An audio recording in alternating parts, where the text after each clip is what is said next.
नमस्कार मेरे प्यारे श्रोताओं, आज मैं आपके लिए एक अनोखी कहानी लेकर आई हूँ जो आपके दिल को छू जाएगी। तो बिना देर किए चलिए कहानी शुरू करते हैं।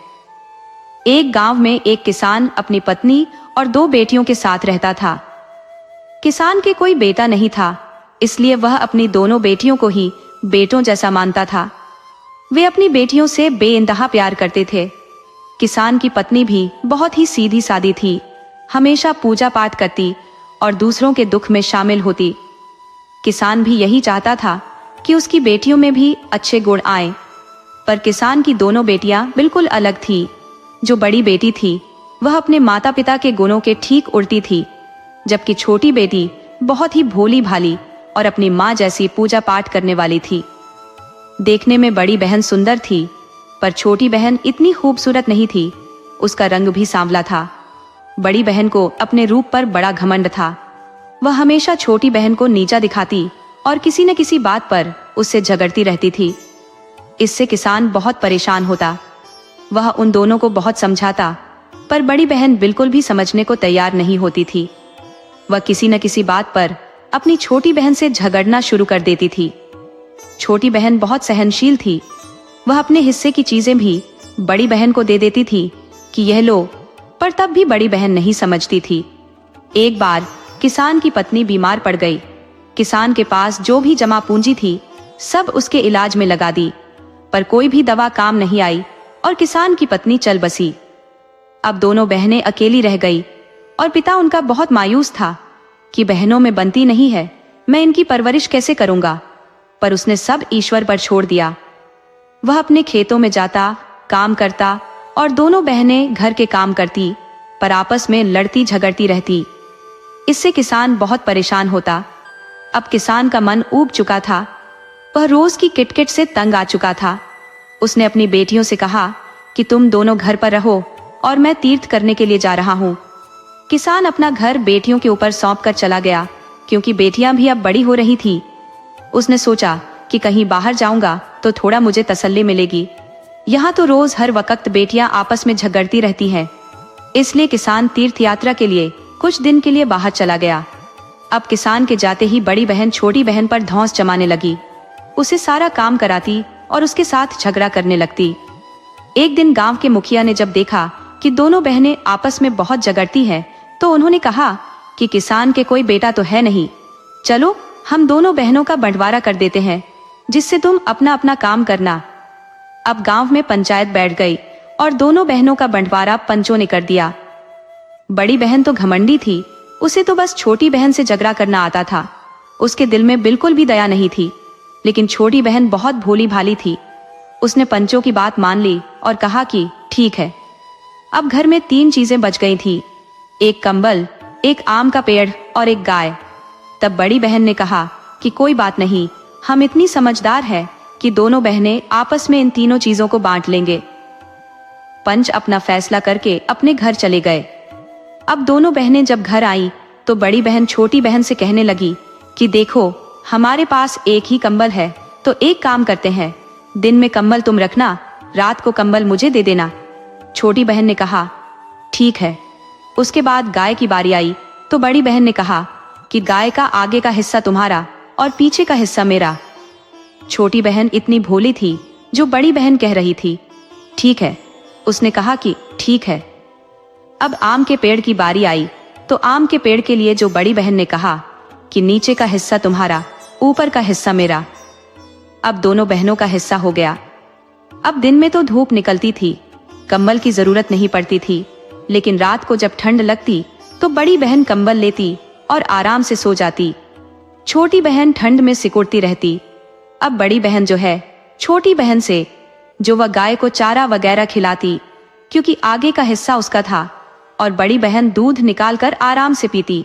और जो आम का पेड़ था, छोटी बहन आम के पेड़ को पानी डालती, उसकी देखरेख करती, और जो पके आम होते उन्हें बड़ी बहन खाती।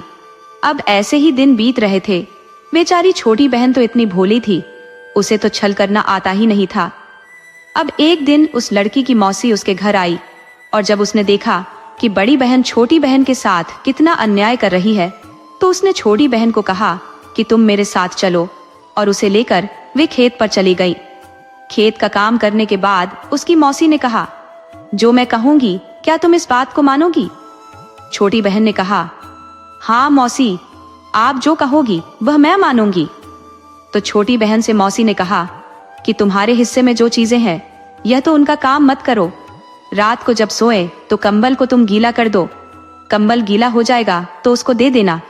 उसको अक्ल तभी ठिकाने आएगी जब उसके साथ ऐसा किया जाएगा। तो वह कहने लगी कि ठीक है। अब उसने जो रात में दिन में कंबल रखा, रात को कंबल ओढ़ने की जब बारी आई तो बहन ने उससे कंबल मांगा तो उसने उसे पानी में भिगो दिया। यह देखकर वह उससे झगड़ने लगी। वह कहने लगी कि देखो, दिन में कंबल मेरा था, इसके साथ मैं कुछ भी करूं। दूसरी बात तो उसकी मौसी ने उसे बताई थी कि गाय को चारा मत खिलाना।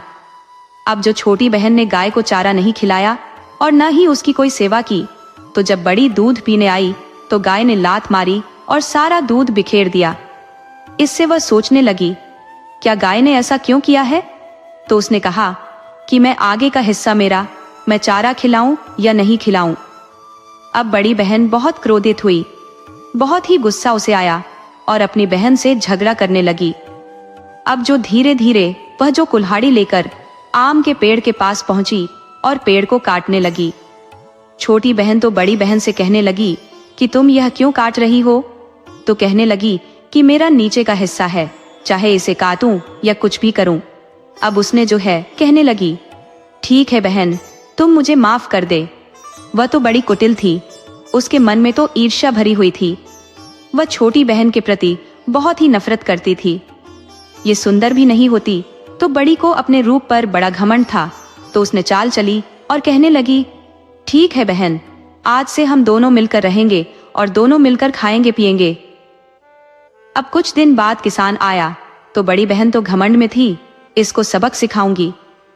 अब दोनों मिलजुल कर रहने लगी तो किसान को भी बड़ी तसल्ली हुई कि लड़कियां शादी लायक हो गई थी। और वह तीर्थ से आया तो उसने एक छोटा सा भोज रखा, गांव के लोगों को न्योता दिया। तो उसमें एक सेठ का लड़का आया था जो कि बहुत ही खूबसूरत था। अब बड़ी बहन छोटी बहन से कहने लगी कि देखना, ये लड़का कितना सुंदर है, जरूर इसका रिश्ता मेरे लिए ही आएगा क्योंकि मैं हूं इतनी सुंदर। लेकिन वह छोटी बहन को भी पसंद आ रहा था, पर वह कुछ बोली नहीं यार। और संयोग से हुआ भी ऐसे ही, सेठ के लड़के का रिश्ता बड़ी बहन के लिए आया। छोटी बहन को इससे बहुत दुख हुआ और वह सोचने लगी, भगवान ने मेरे साथ ऐसा क्यों किया? और वह यह बात बर्दाश्त नहीं कर सकी और जंगल की तरफ निकल गई। जंगल में जाते हुए उसे एक बुढ़िया माई मिली। बुढ़िया माई कहने लगी, बेटी तुम कहाँ जा रही हो? तो छोटी बेटी ने कहा कि मैं अपने जीवन से तंग आ गई हूँ। भगवान ने मुझे कैसा बनाया, हर समय कोई न कोई मुझे ताने मारता रहता है। मेरी मनपसंद की कोई एक बात नहीं होती। मैं अपने जीवन से ऊब गई हूँ, इसलिए मैं जंगल में जा रही हूँ। कोई जंगली जीव जंतु मुझे खा जाएगा और मैं अपने जीवन से छुटकारा पालूंगी। लेकिन वह बुढ़िया माई कहने लगी, बेटी अपनी भलाई कभी मत छोड़ना, हमेशा अच्छा करना, तो तुम्हारे साथ हमेशा अच्छा ही होगा। वह बुढ़िया माँ को प्रणाम करके आगे बढ़ी। तभी उसने देखा कि एक गाय थी जिसका पैर गड्ढे में फंसा हुआ था, कीचड़ में। वह बड़ी मेहनत कर रही थी, बड़ी कोशिश कर रही थी, लेकिन उसका पैर गड्ढे से नहीं निकल रहा था। तो उस छोटी बेटी ने उसकी मदद करके गाय का पैर उसमें से निकाल दिया। तो गाय छोटी बेटी को बहुत ज्यादा आशीर्वाद देने लगी। अब कुछ और आगे चली तो उसने देखा एक चिड़िया का बच्चा अपने घोंसले में से गिर गया और छटपटा रहा था। उसने उस चिड़िया के बच्चे को उठाया, पास में ही तालाब था, उसमें से थोड़ा सा पानी उसे पिलाया, घोंसले में रख दिया। चिड़िया को बहुत खुशी हुई। उसने चिड़िया ने कहा कि देखो, यह सरोवर है और मैं इस पेड़ पर रहती हूँ। इसकी लताएं सूख रही हैं, तो इसमें पानी डाल दो तो तुम्हारा बड़ा भला होगा।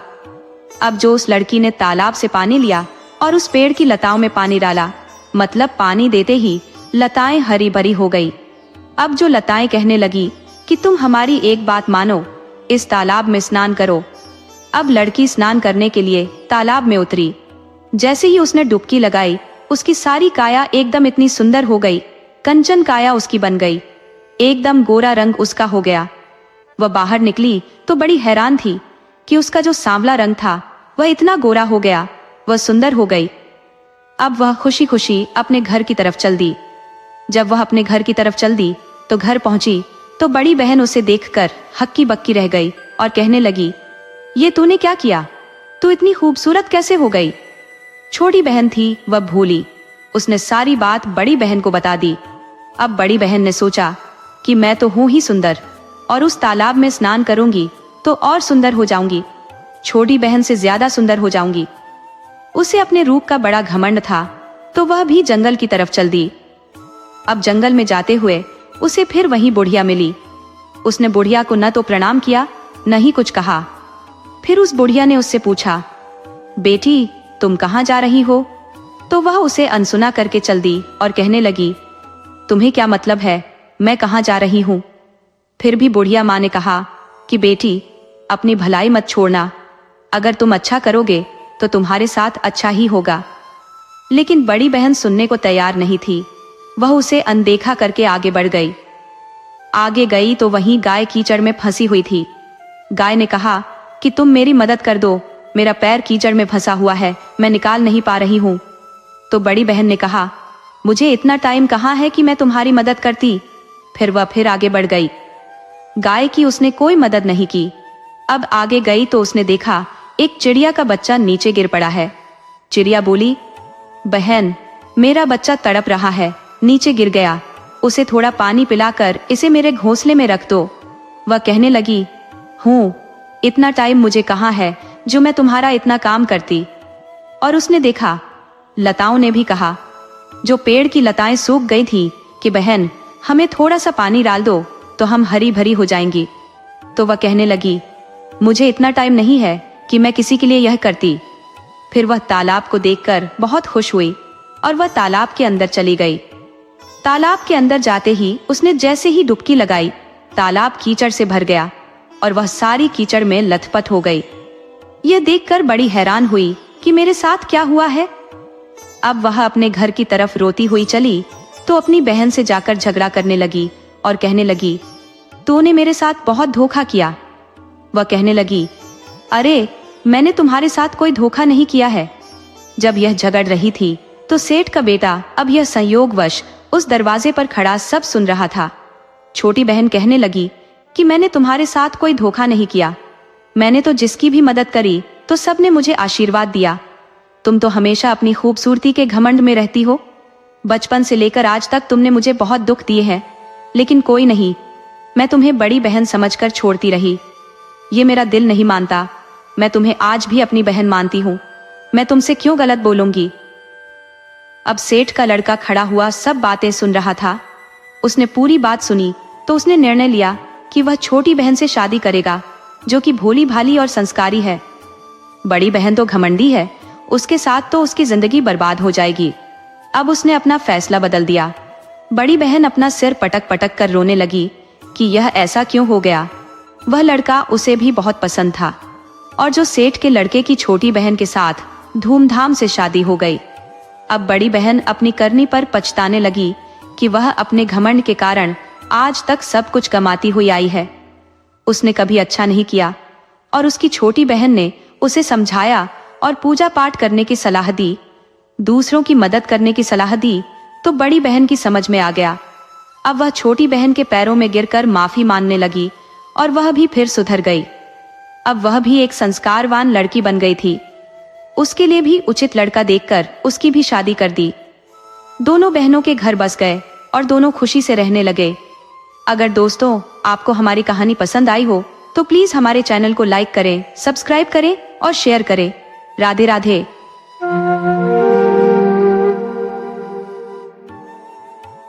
समुद्र के असीम विस्तार के बीचों बीच स्थित एक विशाल टापू पर पारसनाथ नामक व्यक्ति अपनी बेटी मीरा के साथ निवास करता था। यह टापू विविध जीव जंतुओं से भरा हुआ था और मनुष्यों में केवल वे दोनों ही वहां रहते थे। एक पहाड़ी गुफा उनका आश्रय स्थल था। मीरा की उम्र लगभग 16 वर्ष थी और जब से उसने होश संभाला था उसने न कभी उस टापू से बाहर कदम रखा था, न ही किसी बाहरी व्यक्ति को वहां आते देखा था। उसके लिए वही टापू उसका संपूर्ण संसार था। वहां के जीव जंतु उसके सहचर थे और उसका अधिकांश समय इन्हीं के साथ खेल कूद में व्यतीत होता था। पारसनाथ के पास कुछ प्राचीन ग्रंथ, पुस्तकें और एक अद्वितीय काली छड़ी थी। उसका अधिकांश समय इन ग्रंथों का अध्ययन करने में व्यतीत होता था। वह मीरा से अत्यधिक स्नेह करता था और उसके सभी सुख सुविधाओं का पूर्ण ध्यान रखता था। पारसनाथ के आचरण में एक विचित्रता थी। कभी वह किसी अदृश्य शक्ति से घंटों वार्तालाप करता, तो कभी आकाश को एकटक निहारते हुए गहन विचारों में खो जाता। वस्तुतः पारसनाथ एक सिद्ध तांत्रिक था। जब वह अपनी काली छड़ी को हाथ में लेकर अपने सिर के चारों ओर घुमाता, तो आसपास अजीबोगरीब घटनाएं घटने लगती। आकाश में काले बादल गिराते, तेज हवाएं सनसनाने लगती और समुद्र में विकराल तूफान उत्पन्न हो जाता। विशाल लहरें किनारों से टकराकर आकाश तक उठ जाती। ये प्रतीत होता था मानो आंधी तूफान उसके संकेतों पर कार्य करने वाले दास हों। इसके अतिरिक्त टापू पर रहने वाले पशु और प्रेतात्माएं भी उसकी आज्ञाओं का अनुसरण करती थी। जब वह अपने होठों को साधता, तो अदृश्य प्रेतात्माएं प्रकट हो जाती। वे सब उसकी सेनाएं थी और हर प्रकार से उसकी सहायता करती थी। उनमें सबसे प्रबल प्रेत का नाम भोकाल था। भोकाल की गति और क्षमता ऐसी थी कि वह पल भर में कई मील दूर पहुंच सकता था। पारसनाथ उसे सबसे अधिक प्रिय मानता था। एक दिन पारसनाथ हरी घास पर लेटा हुआ था और पास ही मीरा तितलियों और खरगोशों के संग खेल रही थी।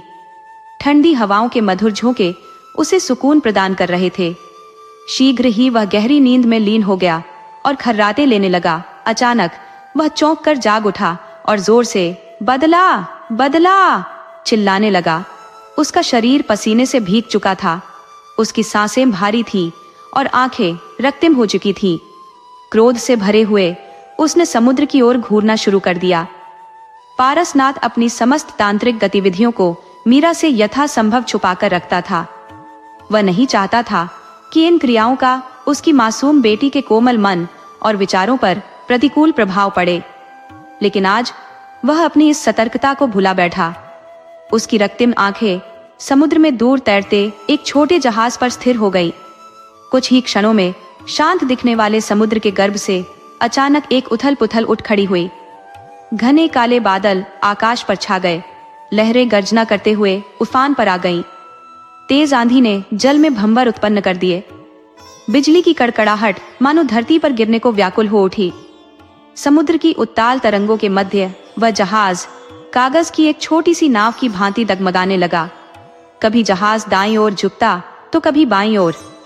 पारसनाथ की दृष्टि उसी पर टिकी थी और ऐसा प्रतीत हो रहा था मानो वह अपनी संपूर्ण शक्ति केंद्रित करके उस जहाज को डुबाने के प्रयास में लगा हो।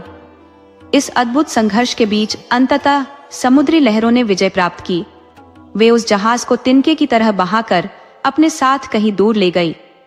जहाज के अदृश्य होते ही पारसनाथ के चेहरे पर एक अजीब संतोष झलक उठा।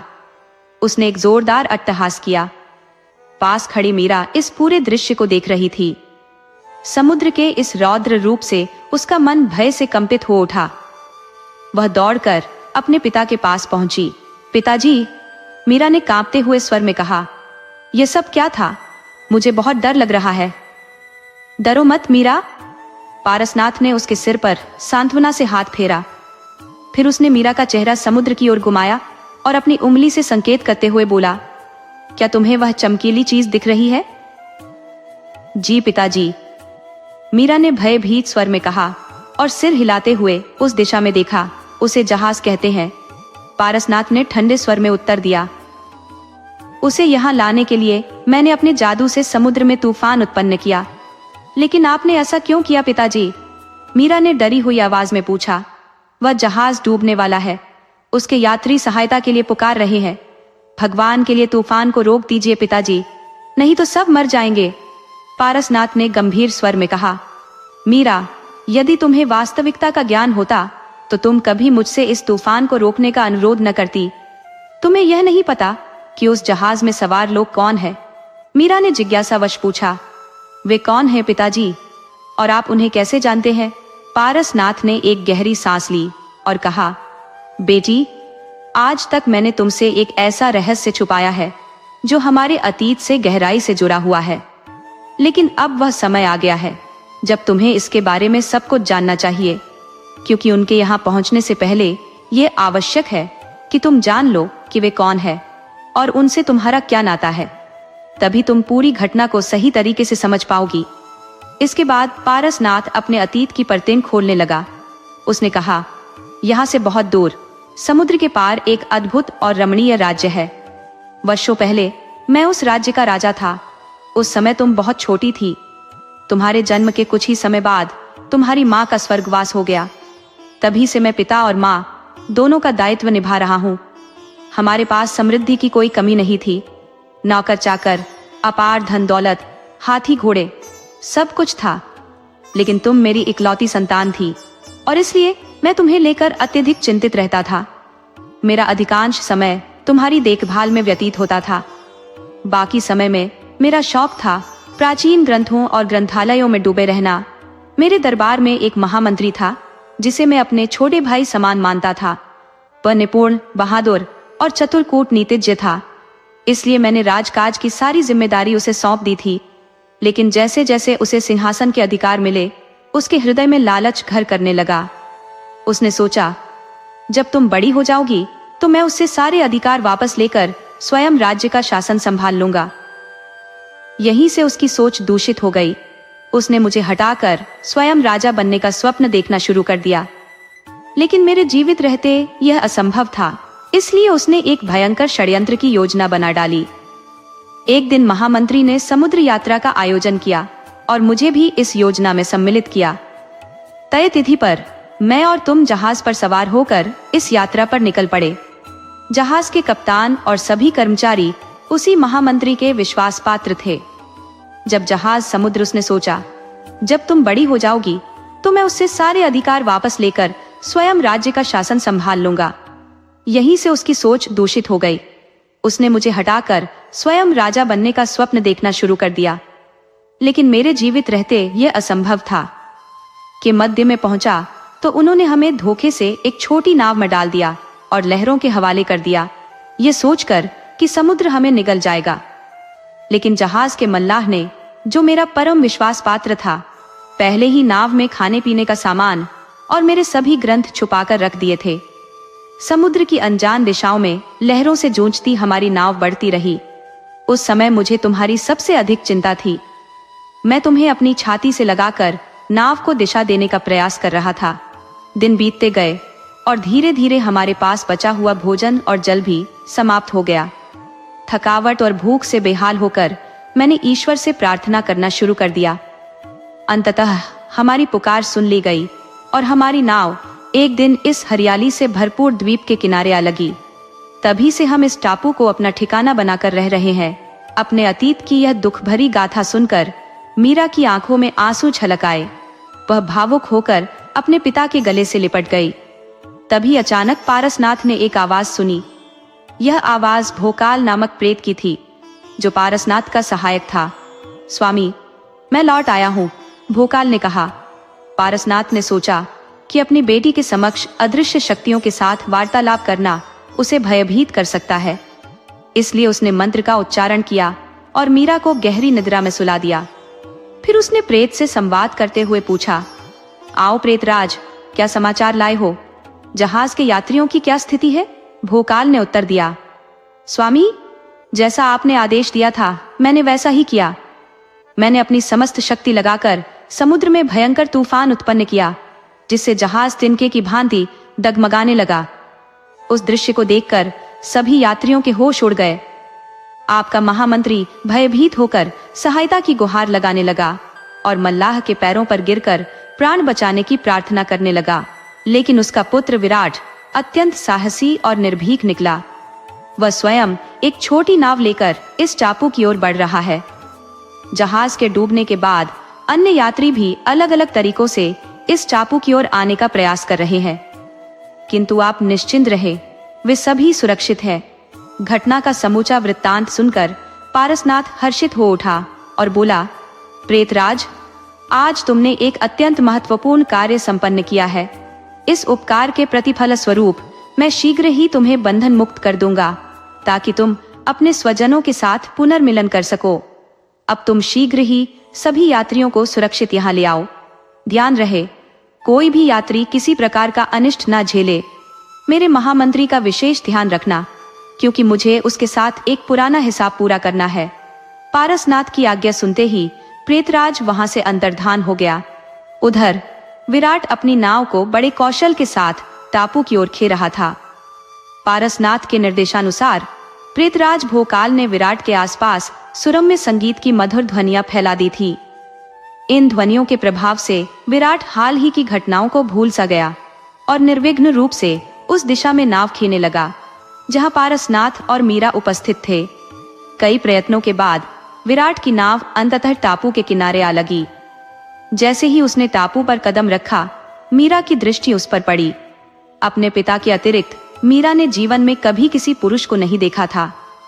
विराट का सौम्य व्यक्तित्व, सुदृढ़ काया और अप्रतिम सौंदर्य उसे मोहने लगे। उसके हृदय में विराट के प्रति प्रेम का अंकुर प्रस्फुटित हो गया। उधर मीरा को देखकर विराट भी अपने होश खो बैठा। उसने यह कल्पना भी नहीं की थी कि एक निर्जन टापू पर उसकी भेंट इतनी सुंदर युवती से होगी। उसे ऐसा प्रतीत हुआ मानो वह किसी स्वप्न लोक में आ पहुंचा हो, जहां उसके समक्ष परियों की रानी विद्यमान हो। जैसे ही विराट की नाव टापू से लगी, पारसनाथ अदृश्य हो गया। वह गुप्त रूप से उन दोनों के हाव भाव देख रहा था। उन्हें एक दूसरे में खोया हुआ देखकर पारसनाथ के मन को अद्भुत शांति का अनुभव हुआ। उसने यह निश्चय कर लिया कि वह अपनी पुत्री का विवाह इसी अद्वितीय युवक के साथ करेगा, किंतु अपने निर्णय को अंतिम रूप देने से पूर्व वह उसकी परीक्षा लेना चाहता था। अतः वह प्रकट हुआ और गर्जना करते हुए बोला, हे उद्दंड युवक, तू कौन है? इस निर्जन टापू पर बाहरी लोगों का प्रवेश वर्जित है, फिर तूने यहाँ आने का दुस्साहस कैसे किया? निश्चय ही तू शत्रुओं का कोई गुप्तचर है और यहाँ की शांति भंग करने का इरादा रखता है। अपना परिचय दे, अन्यथा मैं तुझे कठोर दंड दूंगा। विराट ने बड़े ही शिष्टतापूर्ण स्वरों में कहा, मैं सुंदर नगर राज्य का युवराज विराट हूँ। प्रचंड तूफान के कारण हमारा जहाज समुद्र में समा गया। किसी तरह मैं यहाँ तक पहुँच पाया हूँ। मुझे भूख लगी है, क्या कुछ खाने को मिल सकता है? पारसनाथ ने उत्तर दिया, भोजन तो तुम्हें मिलेगा राजकुमार, किंतु इसके बदले तुम्हें मेरी कुटिया के चारों ओर का जंगल कुल्हाड़ी से साफ करना होगा। ध्यान रहे, यदि तुमने इस काम में लापरवाही बरती तो तुम्हें दंड भुगतना पड़ेगा। यह सुनते ही विराट की आंखों में क्रोध की ज्वाला धधक उठी। वह पारसनाथ को ललकारते हुए बोला, मैं एक युवराज हूँ, तुम्हारा सेवक नहीं। लगता है तुम्हारा मस्तिष्क विक्षिप्त हो गया है, जो इस प्रकार की मूर्खतापूर्ण बातें कर रहे हो। यदि तुम्हें अपनी शक्ति पर इतना अहंकार है तो आओ मुझसे सामना करो। मैं तुम्हें एक साधारण बालक समझ रहा था, किंतु तुम्हारा दुस्साहस असहनीय होता जा रहा है। ठहरो, मैं तुम्हें अभी सबक सिखाता हूँ। पारसनाथ ने शांति से कहा, तो फिर विलंब क्यों करते हो? तलवार उठाओ और मुकाबला करो। पर ध्यान रहे, जब तक मेरे हाथ में तलवार है मुझे पराजित करना असंभव है। राजकुमार ने तलवार की मूठ पकड़ते हुए कहा, यह सुनकर मैं तुम्हें दिखा दूंगा कि वीरता क्या होती है। लेकिन लाख प्रयास करने के बाद भी वह तलवार को म्यान से बाहर नहीं निकाल पाया। पारसनाथ ने व्यंग्य करते हुए कहा, कहाँ गई तुम्हारी वीरता? तुमसे तो तलवार भी नहीं संभल रही, मेरा सामना कैसे करोगे?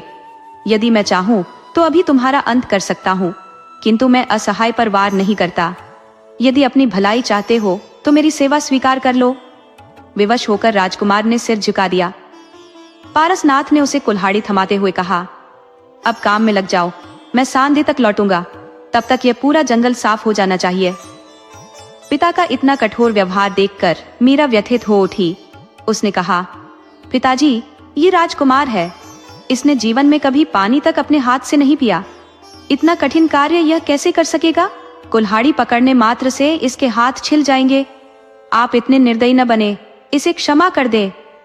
पारसनाथ ने कड़कते हुए उत्तर दिया, चुप रहो मीरा, एक अजनबी के लिए तुम अपने पिता को सिखाने चली हो? ऐसे न जाने कितने राजकुमार इस दुनिया में भरे पड़े हैं। लकड़ी काटने से ज्यादा इसके हाथ छिल जाएंगे, टूटेंगे तो नहीं। इसे यह कार्य करना ही होगा। तुम इसका पक्ष लेने के बजाय इसके काम पर नजर रखो। यदि यह लापरवाही करे तो मुझे तुरंत बताना।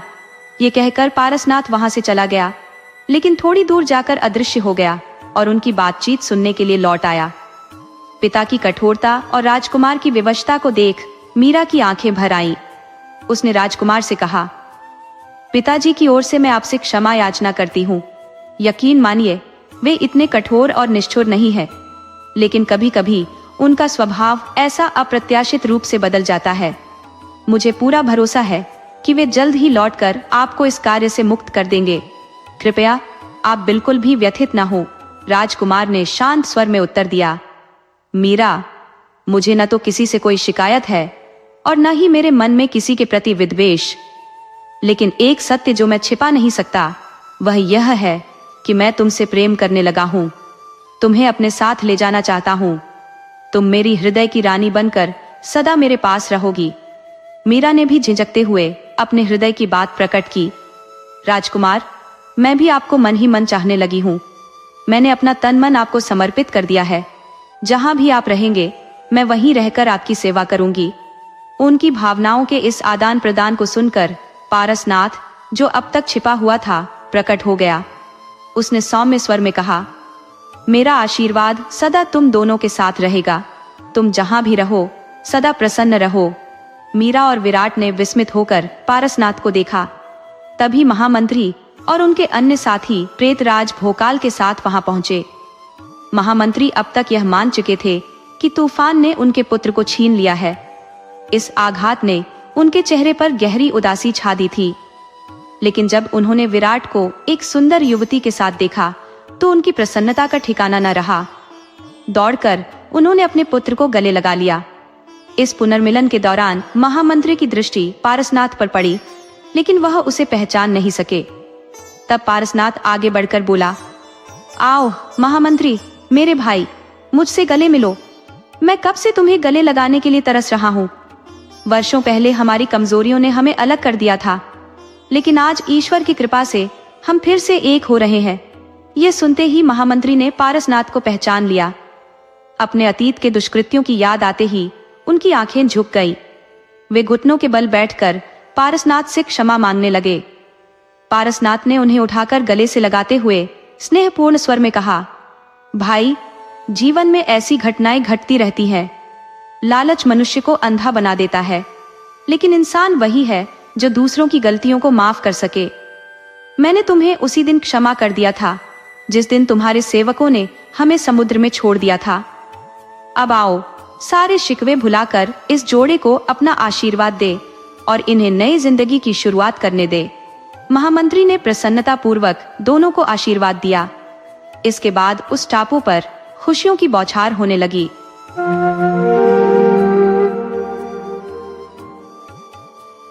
बहुत समय पहले की बात है। एक समय की बात है जब एक जमींदार था जो अपनी पत्नी और एक बच्चे के साथ बेहद आराम से जीवन बिता रहा था। उसके पास हल, बैल, जमीन, जायदाद सब कुछ था। गांव के कई किसान उसके खेतों में काम किया करते थे और जमींदार आराम से घर बैठा नौकर चाकरों पर हुक्म चलाता था। जमींदार अपने नौकरों और किसानों पर बहुत कठोर था और सभी लोग उससे बहुत डरते थे। कोई भी उसके मन मुताबिक काम नहीं कर पाता था, क्योंकि उसकी सख्ती से सब घबराते थे। हालांकि जमींदार की पत्नी बहुत दयालु और नेकदिल औरत थी। उसे मजदूरों और किसानों की दयनीय हालत पर बहुत तरस आता था। वह हमेशा जमींदार को समझाती रहती कि वह किसानों, मजदूरों और नौकरों के साथ नरमी से पेश आए, लेकिन जमींदार अपनी आदत से मजबूर था। वह अपनी पत्नी से कहता कि ये लोग इसी के लायक हैं। यदि इनके साथ सख्ती न की जाए तो ये ठीक से काम नहीं करेंगे। ये प्यार की भाषा नहीं समझते। अगर इन पर जरा भी नरमी बरती गई तो ये सिर पर चढ़ जाएंगे और काम नहीं करेंगे। जमींदार से लोग बहुत परेशान थे, लेकिन उसकी पत्नी से सब बहुत खुश रहते थे। जमींदार का एक लड़का भी था जो अभी बहुत छोटा था। एक बार बरसात के मौसम में बारिश बहुत कम हुई, जिससे खेतों को पर्याप्त पानी नहीं मिल पाया। नहर जमींदार के खेतों से काफी दूर थी और कुएं का पानी बरसात के पानी जितना पर्याप्त नहीं था। नतीजतन जमींदार के खेत सूखने लगे। यह देखकर जमींदार ने अपने किसानों और नौकरों को डांटना शुरू कर दिया। उसने गुस्से में कहा, तुम सब कामचोर हो, खेतों को ठीक से पानी नहीं देते। देखो, सारे खेत सूख रहे हैं। अगर इस बार फसल कम हुई तो तुम सबको इसकी सजा मिलेगी। गुस्से में डांटते हुए जमींदार ने अपने खेतों में काम करने वालों को हुक्म दिया कि चाहे जितनी भी मेहनत करनी पड़े, नहर से पानी लाकर खेतों को दो। बेचारे किसान बड़ी मेहनत से नहर से पानी लाने लगे। वे लोग दूर से सिर पर पानी उठाकर लाते थे, फिर भी खेतों को जरूरत के मुताबिक पानी नहीं मिल सका। अब जमींदार ने उन्हें दिन रात काम करने का आदेश दिया। बेचारे मजदूरों पर इतने अत्याचार हुए कि उन्हें खाने पीने और आराम करने का समय भी नहीं मिल पाता था। कहते हैं कि ईश्वर को अन्याय से सख्त नफरत होती है और इसका परिणाम भी जरूर मिलता है। इसी कारण जमींदार के खेतों में इतनी मेहनत करने के बावजूद फसल अच्छी नहीं हो पाई। भरपूर पानी देने के बावजूद खेत अपने आप सूख गए और जमींदार की फसल खराब हो गई। उसने इसका सारा दोष किसानों पर मढ़ दिया और जो थोड़ा बहुत अनाज उगा था वह भी अपने गोदाम में रख लिया। किसानों को न तो एक मुट्ठी अनाज मिला, न ही उनकी मजदूरी। बेचारे किसान भूख से तड़पने लगे। उनके बीवी बच्चे भी भूख से बिलखने लगे, मगर जमींदार का दिल नहीं पसीजा। आखिरकार सारे किसान गांव छोड़कर किसी दूसरे गांव चले गए और वहां के जमींदार के यहाँ काम करने लगे। इस घटना पर जमींदार की पत्नी ने उसे समझाया, देखो, किसानों के साथ बुरा बर्ताव करने का नतीजा ही है कि हमारे खेतों में फसल अच्छी नहीं हुई। तुमने उनके साथ बहुत अन्याय किया, इसी वजह से भगवान ने हमारे खेत सूखा दिए, जबकि अन्य लोगों के खेतों में बारिश न होने के बावजूद अच्छी फसल हुई है। पत्नी की बात सुनकर जमींदार बेहद नाराज हुआ और बोला, तुम मुझे अत्याचारी कहती हो? ये नुकसान मुझे किसानों की कामचोरी की वजह से हुआ है। ये सब के सब कामचोर थे। अब जमींदार ने कोशिश की कि गांव के दूसरे किसान उसके खेतों में काम करें, लेकिन उसके खराब बर्ताव के कारण कोई भी किसान उसकी बात मानने को तैयार नहीं हुआ। परिणाम स्वरूप उसके सारे खेत बेकार पड़े रह गए और अगली फसल में कुछ भी पैदा नहीं हुआ। कुछ समय बाद जमींदार के बैलों में बीमारी फैल गई और सभी बैल मर गए। उसके हल बेकार पड़े रह गए और धीरे धीरे उसकी आर्थिक स्थिति इतनी खराब हो गई कि उसे अपने घर का खर्च चलाने के लिए अपनी जमा पूंजी खर्च करनी पड़ी। अंततः उसे अपने हल भी बेचने पड़े। हालात इतने बिगड़ गए कि जमींदार को घर का सामान बेचकर खाने पीने की चीजें खरीदनी पड़ी। जमींदार की पत्नी ने उससे कहा, तुम्हें अपने बुरे बर्ताव के लिए किसानों और भगवान से माफी मांगनी चाहिए। ये भगवान की सजा है। लेकिन जमींदार इस बात को मानने के लिए तैयार नहीं था, क्योंकि वह कभी मेहनत मजदूरी करने का आदी नहीं था। उसने सोचा कि क्यों न अपने बेटे से ही काम करवाकर घर का खर्च चलाया जाए। लेकिन उसका बेटा अभी केवल 14 साल का था। वह थोड़ा बहुत पढ़ा लिखा था, लेकिन हल चलाने और खेती करने के लायक नहीं था। जमींदार की पत्नी ने कहा, मेरे पास जो थोड़े बहुत जेवर बचे हैं, मैं उन्हें बेच देती हूँ। हम किसी दूसरे शहर जाकर कोई व्यापार शुरू कर देंगे, जिससे हमारा गुजारा हो सकेगा। लेकिन जमींदार कोई काम करने को तैयार नहीं था। वह कहने लगा, हमारा बेटा अब बड़ा हो गया है, हमें उसे किसी के यहाँ नौकर रखवा देना चाहिए। लेकिन उसकी पत्नी इस बात पर सहमत नहीं थी। कुछ दिन बाद जमींदार बीमार पड़ने लगा। अब उसकी पत्नी को इलाज के लिए पैसों की जरूरत थी, तो मजबूर होकर उसने अपने सारे जेवर बेच दिए। इसके बावजूद जमींदार की सेहत में कोई सुधार नहीं हुआ। जमींदार की पत्नी अक्सर मंदिर जाकर भगवान से प्रार्थना करती थी, हे ईश्वर, मेरे पति के अपराधों को माफ कर दीजिए और उन्हें स्वस्थ कर दीजिए। वह नेक दिल औरत इस गरीबी के द्वार में भी अपने घर का गुजारा करने के लिए लोगों के घरों में काम करने को तैयार थी। लेकिन समस्या यह थी कि वह बीमार पति को अकेला छोड़कर बाहर काम पर नहीं जा सकती थी। लोग उसे उधार भी नहीं देते थे, और अगर वह कर्ज लेती भी तो उसे कैसे चुकाती, इस पर वह सोच में पड़ जाती थी। एक दिन उसे एक उपाय सूझा। उसे याद आया कि जब उनके अच्छे दिन थे, तब वह घर में लड्डू बनाया करती थी, जिन्हें लोग बहुत पसंद करते थे। उसने सोचा, क्यों ना मैं वही लड्डू बनाऊं और मेरा बेटा उन्हें गांव में बेचने जाए, इससे कुछ कमाई हो जाएगी। उसने घर में पड़े थोड़े से बेसन, गुड़ और घी से लड्डू बनाए और अपने बेटे से कहा, बेटा, ये लड्डू ले जाओ और गांव में बेचने की कोशिश करो। मुझे यकीन है कि लोगों को यह बहुत पसंद आएंगे और हमें कुछ पैसे मिल जाएंगे। उसका बेटा, जो अब समझदार हो चुका था, माँ की परेशानियों और पिता की बीमारी से चिंतित था। वह इस काम को करने के लिए खुशी खुशी तैयार हो गया। जमींदार की पत्नी ने लड्डुओं को कपड़े की थैली में बांधकर बेटे को दे दिया। वह गांव की गलियों में घूम घूम कर लड्डू बेचने लगा और जैसा कि उसकी मां ने सोचा था, लोगों को वह लड्डू बहुत पसंद आए। जैसे भगवान की कृपा उन पर हो गई हो, लड्डू तेजी से बिकने लगे और उन्हें इतनी कमाई हो गई कि खाने पीने और इलाज के लिए पर्याप्त थी। उन्होंने थोड़ा थोड़ा करके पैसे बचाना भी शुरू कर दिया ताकि वे अपना कर्ज चुका सके। अब जमींदार की सेहत में भी थोड़ा सुधार होने लगा था और उसे समझ में आ गया था कि उसने अपने नौकरों और किसानों पर जो अत्याचार किया था, उसी की वजह से आज उसकी यह हालत हो गई थी। जमींदार ने भगवान से अपने अपराधों के लिए माफी मांगी और फैसला किया कि अब वह कभी किसी गरीब पर अत्याचार नहीं करेगा। उसने अपनी पत्नी से कहा, जैसे ही मैं ठीक हो जाता हूँ, मैं खुद काम करना शुरू करूंगा और हर किसान के घर जाकर उनसे माफी मांगूंगा। सचमुच मैंने उन्हें बहुत सताया है। जमींदार की पत्नी यह सुनकर बहुत खुश हुई। दूसरी ओर उनका बेटा मनसुख अब अपने काम में बहुत होशियार हो चुका था। वह अब न सिर्फ अपने गांव बल्कि आसपास के गांवों में भी जाकर लड्डू बेचने लगा था, जिससे उसकी कमाई भी दिन ब दिन बढ़ रही थी। एक दिन जब मनसुख एक गांव से लड्डू बेचकर वापस आ रहा था, तो उसे चलते चलते प्यास लग गई। उसने लड्डुओं की बिक्री से जो रकम इकट्ठी की थी, वह उसी थैली में रखी थी जिसमें वह लड्डू ले जाता था। प्यास बुझाने के लिए उसने वह सिक्कों से भरी थैली एक पत्थर पर रख दी और पास के कुएं से पानी पीने चला गया। जब वह पानी पीकर वापस आया तो उसने देखा कि सिक्कों की थैली वहां नहीं थी। बेचारा मनसुख परेशान हो गया। सोचने लगा, अब मैं अपनी मां से क्या कहूंगा?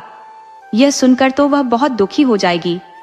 इन विचारों में खोए हुए वह रोने लगा, लेकिन उसे यह समझ नहीं आ रहा था कि उसकी रकम आखिर कौन ले गया। अंततः निराश होकर वह रोते धोते घर लौट आया। उसने अपनी मां को सारी घटना विस्तार से बता दी। मां ने उसे ढांढस बंधाया, पर भीतर से वह बहुत बेचैन और उदास हो गई। मनसुख ने बताया कि आज उसने लड्डू बेचकर काफी अच्छी कमाई की थी। यह सुनकर मां का दिल और भी भारी हो गया। जमींदार की पत्नी ने यह सारा मामला गांव के मुखिया को बताया। मुखिया एक ईमानदार और दयालु व्यक्ति थे। उन्हें मां बेटे की स्थिति पर बड़ी दया आई। गांव में राजा की तरफ से एक न्याय अधिकारी नियुक्त किया गया था, जो गांव के सभी विवाद सुलझाता था। जमींदार जो भी लगान इकट्ठा करता था, उसे इसी अधिकारी के पास जमा करता था। मुखिया जमींदार की पत्नी को न्याय अधिकारी के पास ले गया। चूंकि जमींदार अभी पूरी तरह स्वस्थ नहीं हुआ था, इसलिए उसकी पत्नी अपने बेटे मनसुख को लेकर अधिकारी के पास पहुंची।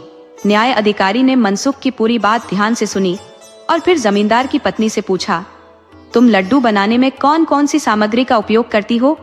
वह बोली, मैं बेसन, गुड़ और घी का इस्तेमाल करती हूँ और फिर इन लड्डुओं को कपड़े की थैली में बांधकर मनसुख को दे देती हूँ। शाम को जब लड्डू बिक जाते हैं तो मनसुख उसी थैली में बिक्री से मिली रकम रखकर मुझे लौटा देता है। न्याय अधिकारी ने उनकी बातें ध्यान से सुनी और उसी समय पूरे गांव में घोषणा करवा दी कि आज कचहरी में एक अनोखे मामले की सुनवाई होगी, जिसमें पत्थर को चोरी के इल्जाम में गिरफ्तार किया गया है और उससे पूछताछ की जाएगी। सभी लोग इस अनोखे मुकदमे की कार्यवाही सुनने के लिए कचहरी में आए। साथ ही कचहरी में आने के लिए उन्हें 4 आने का शुल्क देना होगा। जब जमींदार और उसकी पत्नी ने यह सुना तो वे सोचने लगे कि न्याय अधिकारी शायद यह सोच रहा है कि इस तरह जो भी रकम जमा होगी वह उन्हें चुराई गई रकम के बदले में दे दी जाएगी, वरना पत्थर से कैसी पूछताछ की जा सकती है। गांव के लोगों ने जब यह ऐलान सुना तो वे भी सोचने लगे कि न्याय अधिकारी के दिमाग में जरूर कोई चालाकी है, जो वह पत्थर से पूछताछ करना चाहता है। लेकिन चूंकि पूरे गांव को न्याय अधिकारी की ईमानदारी और न्यायप्रियता पर भरोसा था, इसलिए सबको इस अजीबोगरीब मामले की कार्यवाही सुनने का बहुत शौक हुआ। घोषणा के बाद न्याय अधिकारी ने मनसुख के साथ एक सिपाही को उस जगह पर भेजा जहां मनसुख ने अपनी थैली पत्थर पर रखी थी। साथ ही यह आदेश भी दिया कि जिस पत्थर पर थैली रखी थी उसे गिरफ्तार कर कचहरी में पेश किया जाए। गांव वालों को जब इस बात की खबर मिली तो वे हैरान रह गए और सोचने लगे कि कि क्या न्याय अधिकारी सच में एक पत्थर से पूछताछ करेगा। आखिरकार सभी गांव वाले निर्धारित समय पर कचहरी के बाहर पहुंच गए। थोड़ी देर बाद न्याय अधिकारी कचहरी से बाहर आया और गांव वालों से कहने लगा, हमने पत्थर से पूछताछ कर ली है। उसने अपनी बेगुनाही का यकीन दिलाया है और कहा है कि वह उस व्यक्ति को पहचानता है जिसने यह रकम चुराई है। इसलिए अब आप सभी में से हर व्यक्ति बारी बारी से अंदर आएगा। कचहरी में पत्थर के पास ही पानी से भरा हुआ एक बर्तन रखा हुआ था। हर व्यक्ति को अपने साथ लाए 4 आने उस बर्तन में डालकर अपना बयान देना था कि उसने रकम नहीं चुराई। अगर पत्थर ने किसी के खिलाफ गवाही नहीं दी तो हम इस पत्थर को ही सख्त सजा देंगे। ये ऐलान सुनते ही हर आदमी के दिल में सवाल उठने लगा कि आखिर पत्थर भी भला कैसे बोल सकता है। न्याय अधिकारी ने ये कौन सा नायाब खेल रचा है। फिर भी सभी यह देखने के लिए उत्सुक थे कि आखिर इसका अंजाम क्या होगा। न्याय अधिकारी कचहरी के एक किनारे खड़ा हो गया। लोग उसके निर्देशानुसार एक एक करके अंदर आने लगे। अधिकारी के हुक्म के मुताबिक हर आदमी अपने साथ लाए पैसे उस पानी से भरे बर्तन में डालने लगा। न्याय अधिकारी हर व्यक्ति से पूछता, क्या तुमने इस लड़के की रकम चुराई है। जब कोई इनकार करता तो अधिकारी पत्थर की तरफ देखता और कहता, बता रे पत्थर, क्या ये आदमी सच कह रहा है। पत्थर कोई जवाब नहीं देता और अधिकारी उस आदमी को अलग खड़ा कर देता और कहता, तुम्हारी बात सच है क्योंकि पत्थर ने तुम्हारे खिलाफ कुछ नहीं कहा, इसलिए तुम निर्दोष हो। फिर वह कहता, पत्थर तभी बोलेगा जब असली चोर को पहचान लेगा और उसके खिलाफ सबूत पेश करेगा। लोग एक एक करके आते रहे और ये अजीब खेल देखते रहे। सबके मन में यही उत्सुकता थी कि देखें आखिर पत्थर कब और क्या बोलेगा। कई लोग निर्दोष साबित होते रहे।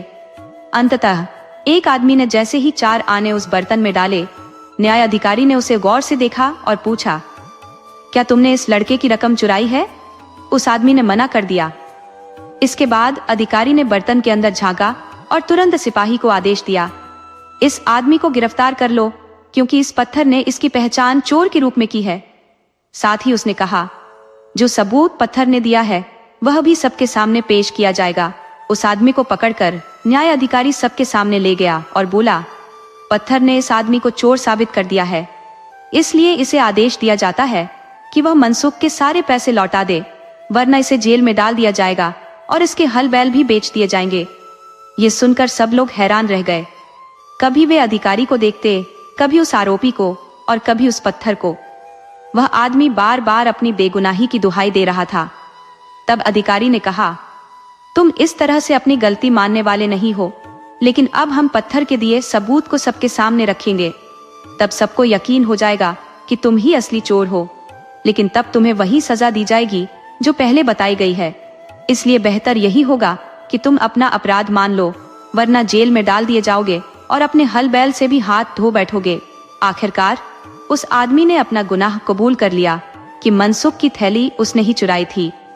अब मुखिया ने न्याय अधिकारी से कहा, आप वह सबूत भी दिखा दीजिए जो पत्थर की गवाही से मिला है।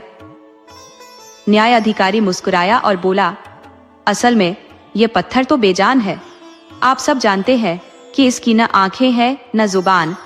ये किसी को क्या पहचान सकता है और क्या गवाही देगा। पर न्याय की नजरें निर्दोष और दोषी में फर्क कर सकती हैं। मैंने पत्थर की गवाही की बात बस यूं ही फैला दी थी। असल बात यह है कि मनसुख जो लड्डू बेचता है वो बेसन और घी के बने होते हैं। जिस थैली में उसने लड्डू बेचकर पैसे रखे थे वह भी घी से चिपचिपी हो गई थी। मनसुख ने पहले ही बताया था कि उसने अपने पैसे उसी थैली में रखे थे और घी के कारण सिक्के भी चिपचिपे हो गए थे। मैंने सोचा था कि जिसने भी ये पैसे चुराए होंगे वह निश्चिंत होगा कि पत्थर तो बेजुबान है, न वह पहचान सकता है और न ही गवाही दे सकता है। लेकिन मुझे यकीन था कि जब वह चोर अपने 4 आने के सिक्के इस पानी से भरे बर्तन में डालेगा तो सिक्कों की चिकनाई पानी की सतह पर तैरने लगेगी, जिससे असली चोर की पहचान हो जाएगी। जैसे ही इस आदमी ने पैसे डाले, पानी की सतह पर चिकनाई दिखने लगी। इससे मुझे विश्वास हो गया कि यही असली चोर है। जब दूसरे लोगों ने पैसे डाले तो पानी में कोई चिकनाई नहीं दिखी। मुखिया और बाकी लोग न्याय अधिकारी की ऐसी चालाकी देखकर दंग रह गए। सभी उसकी तारीफ करने लगे। इसके बाद न्याय अधिकारी ने अपने सिपाहियों को उस आदमी के घर से मनसुख की पैसों की थैली लाने का आदेश दिया और वह थैली वापस मनसुख को दे दी। गांव वालों से इकट्ठे किए गए 4 आने भी सबको लौटा दिए गए। मनसुख अब बहुत खुश था। न्याय अधिकारी ने जमींदार की पत्नी से पूछा, तुम ये लड्डू खुद क्यों बेचती हो? तुम्हारा पति कहाँ है और वह क्या करता है? जमींदार की पत्नी पहले तो चुप रही, फिर उसकी आंखों में आंसू आ गए। उसने अपनी पूरी कहानी न्याय अधिकारी को सुनाई। न्याय अधिकारी ने उसकी हिम्मत और मनसुख की मेहनत की बहुत तारीफ की और सरकारी खजाने से 100 अशर्फिया देने का फैसला किया ताकि वह अपने पति का इलाज करवा सके। साथ ही उसने कहा, जब तुम्हारा पति ठीक हो जाए तो उसे हमारे पास भेजना। हम उसे कर्ज दिलवाकर हल बैल और खेती का सारा सामान दिलवा देंगे। न्याय अधिकारी ने मनसुख से कहा, अब तुम लड्डू बेचने मत जाओ, तुम्हें पाठशाला जाकर अपनी पढ़ाई करनी होगी। इस तरह जमींदार की पत्नी और मनसुख की जिंदगी में नया मोड़ आया। सरकारी खजाने से मिले पैसों से जमींदार की पत्नी ने अपने पति का इलाज करवाया और कुछ ही दिनों में वह स्वस्थ हो गया। उसने हर किसान के घर जाकर उनसे माफी मांगी और भविष्य में अच्छा बर्ताव करने का वादा किया। जमींदार और उसके परिवार के दिन घर से बदल गए। अब वे खुशी और सुकून से अपने दिन बिताने लगे। जमींदार का स्वभाव पूरी तरह बदल गया था। वह अब बहुत दयालु और ईमानदार हो गया था। जमींदार के सभी नौकर और मजदूर भी उसके इस नए स्वभाव से बहुत खुश थे।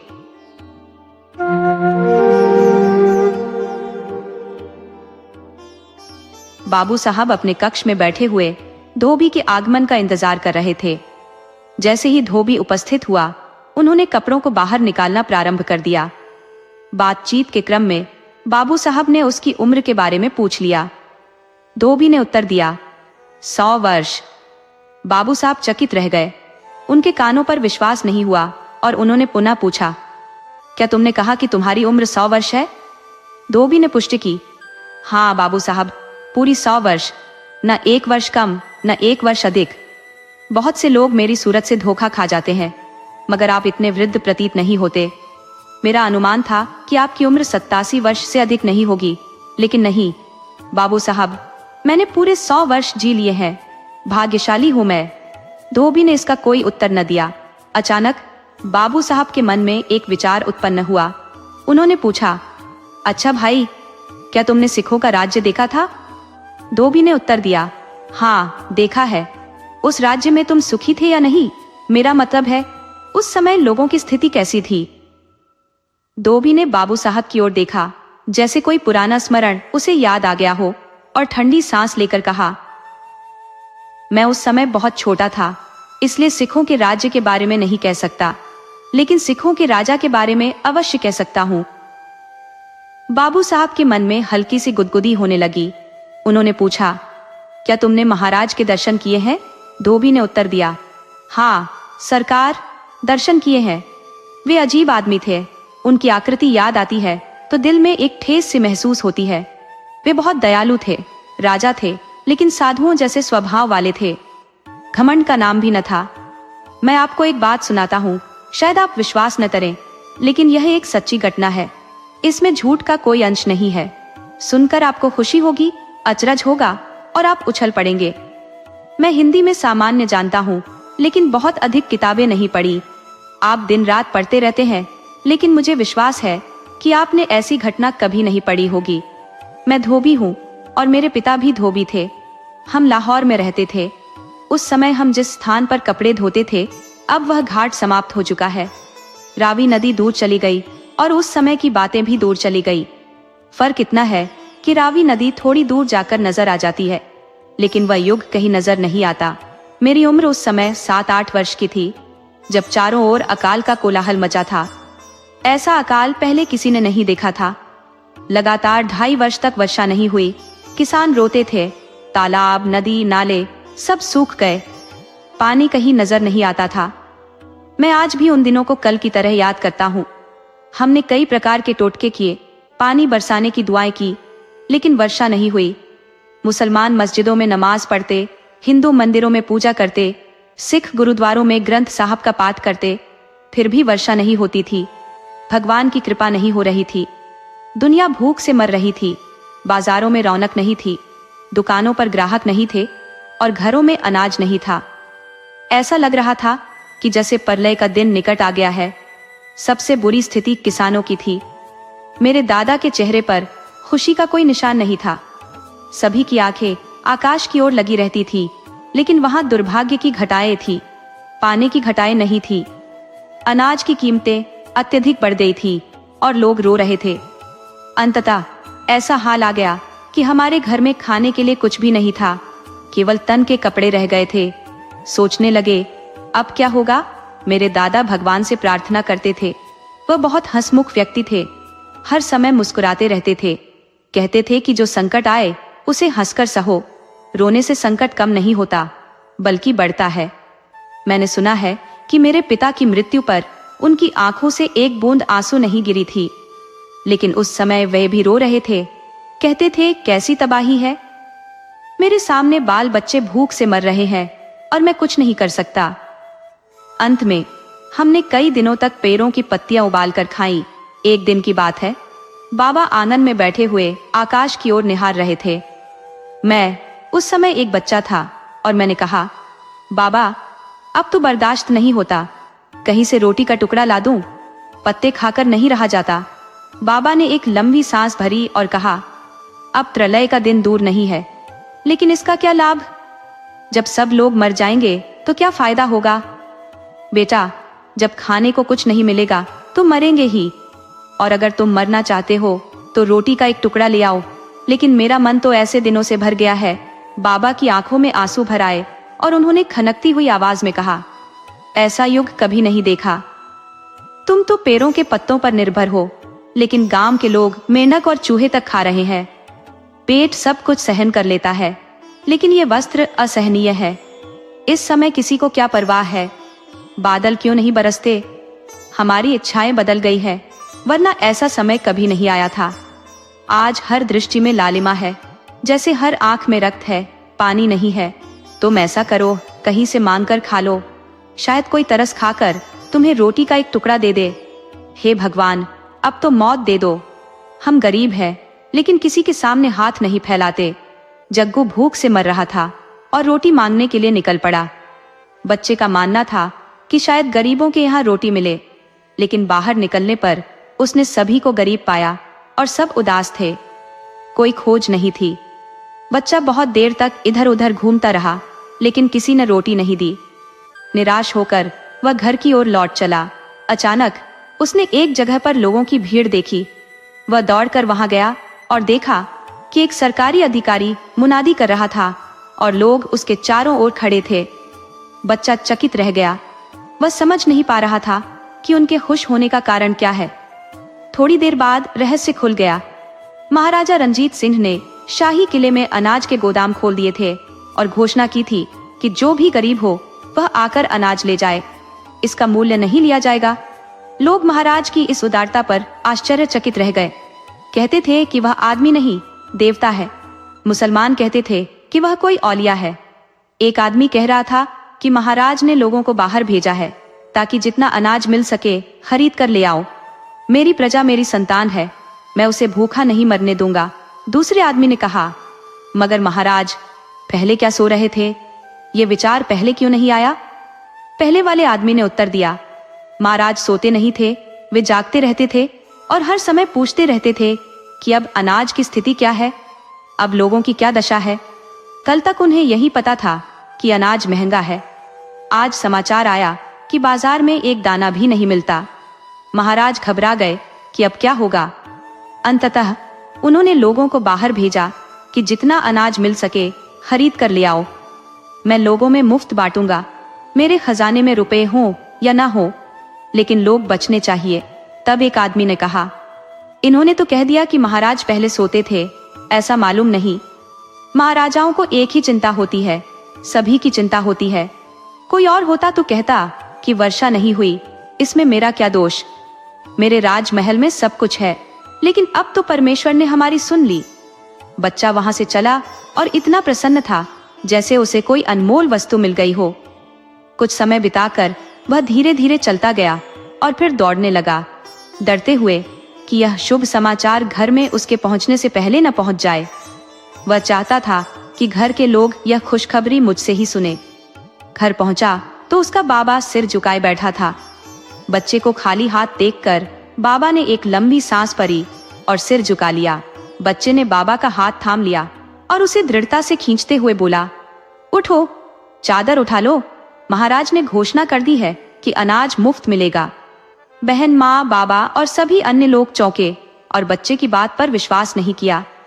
सिर हिलाते हुए उन्होंने कहा, यह बच्चा है, शायद किसी ने उसे मजाक में बहलाया होगा। क्या महाराज पूरा शहर मुफ्त अनाज देंगे? लेकिन जग्गू ने कहा, मैंने स्वयं मुनादी सुनी है, यह असत्य नहीं है। लोग इसे सुनकर खुश हो गए। तुम चादर लेकर मेरे साथ चलो बाबा। बाबा और जग्गू दोनों चादर लेकर चल पड़े। बाबा को अभी भी संदेह था कि यह एक मजाक हो सकता है, लेकिन बाजार में पहुंचकर देखा कि 2000 लोग वहां जा रहे थे। अब बाबा को जग्गू की बात पर विश्वास हो गया। जिले में पहुंचे तो वहां केवल गरीब ही थे और अमीरों को अंदर जाने की अनुमति नहीं थी। फाटक पर सिपाही खड़े थे जो सफेद और उजले कपड़े देखे तो उन्हें रोक लेते थे। वे कहते थे, ये अनाज गरीबों की सहायता के लिए है, अमीरों के घर तो अभी भी भरे पड़े हैं। ये गरीबों का लंगर था, अमीरों का भोज नहीं। अब तक हमने अमीरों के लिए सभी दरवाजे खुले देखे थे, लेकिन यहाँ अमीर लोग मुंह ताकते खड़े थे और किसी ने परवाह नहीं की। जग्गू और उसके बाबा गरीब थे, इसलिए किसी ने उन्हें नहीं रोका। वे अंदर चले गए। वहां देखा कि सैकड़ों सरकारी कर्मचारी तराजू लेकर बैठे थे और अनाज तौलते जा रहे थे, लेकिन एक घर में केवल एक ही व्यक्ति को अनाज मिलता था, दूसरों को लौटा दिया जाता था। लोग बहुत थे और आगे बढ़ना आसान नहीं था। जग्गू अभी बच्चा था और उसके दादा वृद्ध थे, साथ में कोई जवान आदमी भी नहीं था। उन्होंने कई बार मिन्नत की, हमें भी अनाज दिलवा दो, लेकिन उस समय किसी ने नहीं सुनी। बाबा ने 2 बार आगे बढ़ने का प्रयास किया, लेकिन दोनों बार धक्के खाकर बाहर आ गए। तब जग्गू और बाबा दोनों एक ओर खड़े हो गए और अपनी विवशता पर विलाप करने लगे। संध्या का समय हो गया और अंधेरा छाने लगा। तभी शंख बजने की आवाज सुनाई दी और अनाज देने वालों ने अनाज देना बंद कर दिया। आदेश हुआ कि बाकी लोग कल आकर ले जाएं, लेकिन यदि कोई फिर से आया तो उसे सजा दी जाएगी। महाराज नाराज हो सकते हैं। लोग निराश हो गए और आंगन धीरे धीरे खाली हो गया। लेकिन जग्गू और बाबा कैसे चले जाते? कई दिनों से भूखे थे। दोनों रोने लगे। बाबा ने कहा, बेटा, हम कितने दुर्भाग्यशाली हैं, नदी के किनारे आकर भी प्यासे लौट रहे हैं। भाग्यशाली लोग झोलियां भरकर ले गए, हम खाली हाथ लौट जाएंगे। बाबा, उनसे कहो हमें दे दें, हम बहुत भूखे हैं। चलो घर चलते हैं, अनाज नहीं मिलेगा तो गलियां तो मिलेंगी। बच्चे ने कहा, तुम कैसी बातें करते हो? ये लोग अब अनाज नहीं देंगे, कल फिर आना पड़ेगा। आज क्या खाएंगे? गरीबों के लिए केवल गम है आज की रात। सब्र करो बाबा, मैं नहीं जाऊंगा। कहो तो सही, शायद दे दे। इतने में एक सरदार आया और हमारे पास खड़ा हो गया। उसने कहा, अब क्यों नहीं जाते? कल आ जाना, आज अनाज नहीं मिलेगा। बाबा ने ठंडी सांस भरी और कहा, जाते हैं सरकार। इस व्यवस्था से सरदार का दिल पसीज गया। उसने पूछा, तुम कौन हो? सरदार साहब ने कहा, कल नहीं आ सकोगे, लेकिन गरीब आदमी हूं, मैं बूढ़ा हूं और यह बच्चा भी। भीड़ में नहीं पता कि कल मौका मिलेगा या नहीं। आज मिल जाता तो रात को पीस कर खा लेते। तुम्हारे घर में कोई जवान नहीं है? नहीं सरकार, यह बालक का पिता था, वह मर चुका है, फिर भी कल आना कठिन है। तब जग्गू बोला, सरकार आज ही दिला दें। सरदार साहब हंसकर बोले, आओ आज ही दिला देता हूँ। बाबा, मैंने कहा था आज अनाज मिल जाएगा। सरदार साहब हंसने लगे। बाबा ने जग्गू को चुप रहने का इशारा किया तो जग्गू चुप हो गया। सरदार साहब ने कहा, आओ तुम्हें दे देता हूँ। वे लोग सरदार साहब के पीछे पीछे चल पड़े। उन्होंने अनाज के ढेर के पास पहुंचकर एक कर्मचारी से कहा, इस वृद्ध को 20 शेर गेहूं दे दो। वह व्यक्ति बाबा से बोला और चादर फैलाकर गेहूं तौलने लगा। बाबा ने पूछा, सरकार ये फिर कब मिलेगा? हम कई दिनों से भूखे हैं। सरदार साहब हंसते हुए बोले, तो और क्या चाहते हो? सरकार शब्द का प्रयोग करते हुए मुझे शर्म आती है, मैं और क्या कर सकता हूँ? नहीं, अगर 20 सिर और मिल जाएं तो बहुत कृपा होगी। आपकी जान के लिए दुआ करता रहूंगा। बड़े लालची हो सरदार साहब, पेट भरने की बात हो रही है, नहीं तो हम बेगैरत नहीं होते। अगर सभी को इस तरह से देंगे तो अनाज कैसे पूरा होगा। राजमहल में मोतियों की कमी नहीं है, फिर भी द्वार पर आना पड़ेगा। शहर में आपकी प्रतिष्ठा बढ़ेगी। बाबा ने जग्गू से कहा, इनको नमस्कार करो, इन्हीं की वजह से हम बच गए, नहीं तो रात रोते रोते कट जाती। जग्गू ने आगे बढ़कर उनके पैर छू लिए। जीते रहो बेटा। तुम्हारा नाम क्या है? सरदार साहब ने पूछा। जग्गू, अब अनाज मिल गया, जाओ और रोटियां पकाकर खाओ। जग्गू ने कहा। सरकार, 20 और दे दीजिए। सरदार साहब ने कहा। तू तो अपने बाबा से भी ज्यादा लोभी निकला। सरदार साहब ने तौलने वाले से कहा। बीज से और तौलने वाला बूढ़ा है, बार बार कैसे आएगा। अभी से और अनाज मिल गया। सरदार साहब ने कहा। अब खुश हो जाओ, वाहे गुरु आपका यश बढ़ाए। सरदार साहब बोले, महाराज की जान की दुआ दूं, ये सब उनकी कृपा है, नहीं तो लोग भूखे मर जाते। सच पूछो तो यह उनका धर्म था, अगर ऐसा न होता तो तुम राजा के भाग्यशाली बनते। बाबा ने कहा। सच्चाई यही है सरकार, महाराज ऋषि है। सरदार साहब ने उत्तर दिया। ऋषि तुम क्या होंगे, आदमी बने रहना ही बड़ी बात है। अब तक तौलने वाले सभी लोग जा चुके थे, किले में केवल हम ही बचे थे। सरदार साहब ने कहा। अब इसे उठाकर ले जाओ, गरीब दावत में जाकर बहुत खाता है, इस बारे में नहीं सोचता कि बचेगा या नहीं। बाबा ने कहा। सरदार साहब, गठरी भारी है, अगर कोई इसे सिर पर रख दे तो ले जाऊंगा। सरदार साहब ने गठरी उठाकर बाबा के सिर पर रख दी। बाबा 2 कदम चले और गिर पड़े। सरदार साहब ने कहा, इतना अनाज क्यों बनवा लिया जो उठाया नहीं जा रहा। सिर तक अनाज ही ले लेते तो यह तकलीफ ना होती। लोग अपनी देह की ओर ध्यान नहीं देते। किसी को बुलाओ, तुमसे नहीं उठेगा। पापा ने आह भरी और कहा। सरकार, मेरी सहायता कौन करेगा। सरदार साहब ने कुछ देर सोचा और फिर गठरी अपने सिर पर उठाकर चलने लगे। वे दोनों दंग रह गए। दोनों के शरीर के हर अंग से उनके लिए दुआएं निकल रही थी। वे सोचते थे कि यह आदमी देवता है। धोबी ने कहा। जब हम घर पहुंचे और सरदार साहब अनाज की गठरी हमारे आंगन में रखकर लौट रहे थे, तो मैं और मेरे बाबा दोनों उनके साथ बाजार तक चलाए। बाबा बार बार कहते थे कि इसका फल आपको वाहे गुरु देंगे, मैं इसका प्रतिदान नहीं कर सकता। अचानक वहीं से एक सैनिक प्रकट हुआ। सरदार साहब जिस स्थान पर खड़े थे वहां प्रकाश फैला हुआ था। सिपाहियों ने उन्हें पहचान लिया और तलवारें निकालकर सलाम किया। यह दृश्य देखकर बाबा भयभीत हो गए और सोचने लगे कि यह कौन हो सकता है। अवश्य ही यह कोई उच्च अधिकारी होगा, वरना सिपाही ऐसे सलाम नहीं करते। जब सरदार साहब चले गए तो बाबा उन सिपाहियों के पास गए और पूछा कि वे कौन थे। उनमें से एक ने आश्चर्यचकित होकर बाबा की ओर देखा और उत्तर दिया, तुम नहीं जानते, ये हमारे महाराष्ट्र के महाराज हैं। बाबा आश्चर्यचकित रह गए। उनकी आंखें खुली की खुली रह गईं। उनके मुंह से एक शब्द भी नहीं निकला। वे सोचने लगे कि ये वही महाराज हैं जिनके एक इशारे से सेना में हलचल मच जाती थी, जो अपने समय के सबसे प्रमुख राजा थे, जिनके सामने बड़े बड़े वीर भी हाथ जोड़ देते थे। आज वे एक धोबी के घर पर गेहूं की गठरी छोड़ने आए थे। ये असली महाराज थे। इनका राज्य जन जन के दिलों में बस गया है। धोबी ने आगे कहा। उस रात हमें नींद नहीं आई। पूरा घर महाराज के लिए दुआएं मांगता रहा। अगले दिन जोरदार बारिश हुई। कहानी समाप्त करने के बाद धोबी चुप हो गया। बाबू साहब के रोंगटे खड़े हो गए। उनकी आंखों में आंसू भर आए और वे सोचने लगे, अब वह समय कहां चला गया। आज के राजा ऐसे क्यों नहीं दिखते। आज के शासकों को भ्रमण का शौक है, विषय वासनाओं में रुचि है, परंतु अपनी प्रजा के हित और अहित का ध्यान नहीं रखते।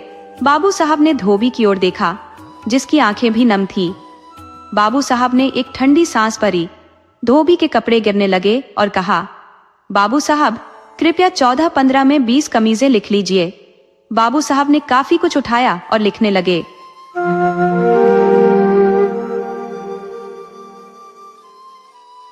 एक सुदूर गांव, मन गांव में जिंदगी सीधी सादी थी। मिट्टी के घर, कच्चे रास्ते, हरे भरे खेत और सुबह की हवा में गोबर के उपलों की गंध। सब कुछ वैसा ही था जैसा पीढ़ियों से चला आ रहा था। गांव वाले भोले थे, मेहनतकश थे और अपने देवी देवताओं पर अटूट विश्वास रखते थे। गांव में एक पुराना पीपल का पेड़ था जिसे सभी लोग पूजते थे और कहते थे कि वहां शक्तिशाली आत्मा वास करती है। लोग वहां तेल का दीपक जलाते, नारियल चढ़ाते और मन्नतें मांगते। लेकिन पिछले कुछ महीनों से गांव की फिजा में एक अजीब सा सन्नाटा पसरने लगा था। एक दिन सुबह सुबह गांव की सीमा पर उस पुराने पीपल के पेड़ के पास एक अजीब सा दृश्य देखने को मिला। एक काले वस्त्रों में लिपटा हुआ, लंबी जटाओं वाला आदमी ध्यान की मुद्रा में बैठा था। उसकी आंखें बंद थीं और माथे पर त्रिपुंड तिलक था। उसके चारों ओर धूप पत्तियों की महक थी और उसके पास एक त्रिशूल घड़ा हुआ था। गांव के कुछ बच्चे जो वहां आमतौर पर खेला करते थे, भागते हुए गांव में आकर चिल्लाए, कोई बाबा जी आए हैं पीपल वाले पेड़ के पास। गांव वालों की भीड़ धीरे धीरे वहां इकट्ठा होने लगी। किसी ने कहा, लगता है कोई सिद्ध पुरुष है, तो किसी ने कहा, शायद जंगल से आए हैं, तपस्वी है। बाबा ने धीरे धीरे आंखें खोली और अपनी भारी आवाज में बोले, हे भक्तों, परम शक्ति के आदेश से मैं यहाँ आया हूँ।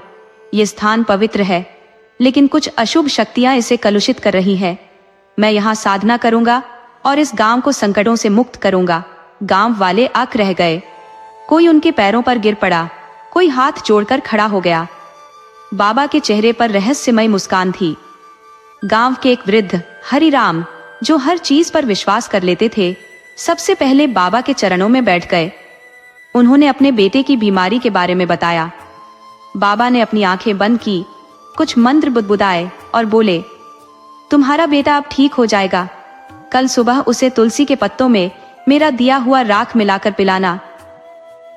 अगले दिन जब हरिराम का बेटा सच में थोड़ा बेहतर महसूस करने लगा, तो पूरे गांव में हल्ला मच गया। बाबा सच्चे हैं, चमत्कारी है। अब हर कोई बाबा से अपनी समस्याओं का समाधान मानने आने लगा। कोई अपने खेत में फसल खराब होने की बात करता, कोई बेटे की नौकरी की चिंता करता, कोई अपनी शादी की रुकावटें। बाबा हर किसी को अलग अलग उपाय देते, कभी नींबू मिर्च, कभी मिट्टी में गाड़ने वाला धागा और कभी अपने झोले से निकाली हुई भस्म। लोग आंख मूंदकर भरोसा करने लगे। कुछ ही दिनों में गांव वालों ने बाबा के लिए वही पीपल का पेड़ के पास एक कुटिया बना दी और वहां दान दक्षिणा, फल, दूध, घी, कपड़े लाकर चढ़ाने लगे। बाबा के चारों ओर एक अजीब सा माहौल बनने लगा, एक डर और एक श्रद्धा का मिश्रण। बाबा ने हर गुरुवार को विशेष दरबार लगाना शुरू कर दिया, जहां वे सिर्फ उन्हीं लोगों से मिलते जो चुपचाप एक चांदी का सिक्का चढ़ाते। ये धीरे धीरे एक नियम बन गया। बाबा हर किसी को बताते कि उनके पास दिव्य शक्तियां हैं और वे लोगों के पिछले जन्म की घटनाएं भी देख सकते हैं। उन्होंने गांव की एक विधवा महिला को बुलाकर उसके मरे हुए पति के बारे में बताया और ऐसा विवरण दिया कि महिला सन्य रह गई। असल में ये सारी बातें बाबा को गांव के बच्चों से ही पता चल जाती थी, जो उन्हें खेलक में सब कुछ बता देते थे। बाबा बड़े चालाकी से उन सूचनाओं का इस्तेमाल चमत्कार दिखाने में करते, लेकिन जितना गांव बाबा के प्रभाव में डूबता जा रहा था, उतना ही कुछ लोग भीतर ही भीतर असहज महसूस करने लगे। गांव के मास्टर जी पारस बाबू, जो शहर से पढ़े लिखे होकर लौटे थे, उन्होंने देखा कि बाबा के आने के बाद से गांव की सोच बदल रही है। लोग मेहनत छोड़कर चमत्कारों की आस में जीने लगे हैं। हर छोटी बड़ी बात के लिए बाबा के पास जाना आम बात हो गई थी। मास्टर पारस ने एक दिन अपनी माँ से कहा, अम्मा, ये सब दिखावा लगता है मुझे। कोई आदमी सब कुछ नहीं जान सकता और ये राख, धागा, नींबू मिर्च, ये सब अंधविश्वास है। अम्मा नाराज हो गई, बोली, तेरी पढ़ाई ने तुझे घमंडी बना दिया है। तू क्या जाने बाबा के चमत्कार? हरिराम के बेटे को किसने ठीक किया? क्या डॉक्टर कर पाया था? इस तरह पूरा गांव दो हिस्सों में बंटने लगा। एक जो बाबा को भगवान मानता था और दूसरा जो धीरे धीरे शक करने लगा था। लेकिन बाबा का असर बढ़ता ही जा रहा था। बाबा के चारों ओर अब कुछ चेले भी रहने लगे थे, जो उनके लिए दक्षिणा इकट्ठा करते, लोगों को बुलाकर लाइन लगवाते और दरबार का अनुशासन बनाए रखते। और फिर एक रात जब सब सो रहे थे, गांव के सुदूर हिस्से से एक औरत की चीख सुनाई दी। सब लोग जागे, दौड़कर वहां पहुंचे, लेकिन वहां कुछ नहीं मिला। बस मिट्टी पर अजीब निशान थे। बाबा ने अगले दिन कहा, यह अशुभ आत्माओं की चाल है। मेरी साधना सफल हो रही है, इसलिए बाधाएं आएंगी। और लोगों ने फिर श्रद्धा से सिर झुका दिया। लेकिन उस चीख की गूंज मास्टर पारस के दिल में बैठ गई। उन्होंने ठान लिया, अब मैं पता लगाऊंगा कि यह बाबा कौन है, कहां से आए हैं और इनका असली मकसद क्या है। बाबा की ख्याति अब मन गांव की सीमाओं को लांघने लगी थी। आसपास के गांवों से भी लोग अब हर गुरुवार और पूर्णिमा की रात को पीपल के नीचे बनी कुटिया पर जमा होने लगे थे। कोई इलाज के लिए आता, कोई नौकरी की तलाश में, तो कोई किसी भूत प्रेत बाधा से मुक्ति के लिए। बाबा के चेहरे पर हमेशा एक रहस्यमय मुस्कान होती और उसकी भारी आवाज जब हवा में गूंजती तो लोगों के रोंगटे खड़े हो जाते। कुटिया अब एक आश्रम में तब्दील हो चुकी थी।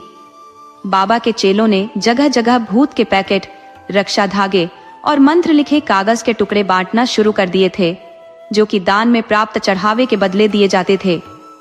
कुछ चेलों का काम बस इतना था कि भीड़ को लाइन में लगवाना, उन्हें डांटना, फटकारना और बाबा के लिए रास्ता साफ रखना। बाबा अब हर किसी से सीधे बात नहीं करते थे। कई बार तो सिर्फ चेले ही लोगों की समस्याएं सुनकर उपाय बता देते थे। लोगों का विश्वास इस हद तक बढ़ चुका था कि जो बाबा को देखने तक न मिलते, वे भी संतुष्ट होकर लौटते। गांव के बूढ़े बुजुर्ग, जिनका जीवन तपस्या और साधुओं की कहानियों में बीता था, बाबा को बहुत ऊंचे स्तर का योगी मानने लगे थे। वे कहते, ऐसा साधु तो 100 साल में एक बार आता है, इसकी कृपा हो गई तो हमारा 7 जन्म सुधर जाएगा। और जब बाबा कभी किसी के बारे में ऐसी बातें बोलते जो उन्हें खुद नहीं पता होती, जैसे पिछले जन्म की कहानियां, किसी मरे हुए व्यक्ति के नाम या कोई छुपा हुआ गुनाह, तो लोग थर्रा उठते। पर किसी को नहीं पता था कि बाबा के कुछ चेले गांव में घूम घूम कर जानकारी इकट्ठा करते थे। वे मासूम बच्चों से बातें करके उनके घर की बातें उगलवा लेते, खेत में काम कर रही औरतों से उनकी परेशानी सुन लेते, और जब वे सारी बातें बाबा को सुनाते तो बाबा अपने ज्ञान चक्षु के नाम पर वही बातें दोहराकर उन्हें चमत्कार बना देते। एक दिन गांव के एक गरीब किसान सुखीराम की पत्नी अचानक बीमार पड़ गई। डॉक्टरों से इलाज नहीं हुआ तो वह बाबा के पास पहुंचा। बाबा ने आंखें मूंद कर कहा, तेरी पत्नी पर पीपल की परछाई का असर है, उसे एक रात अकेले पीपल के नीचे लिटा देना, मैं उसे ठीक कर दूंगा। सुखीराम अंध भक्ति में डूबा हुआ वैसा ही करता है, लेकिन उस रात गांव की एक औरत ने बाबा को वहां जाते हुए देखा। वह चुप रही, लेकिन उसके मन में डर घर कर गया। अगले दिन सुखीराम की पत्नी तो ठीक हो गई, पर उस औरत की नींदें उड़ गई। उसने अपनी बेटी को कसम दी कि बाबा के पास कभी अकेले न जाना।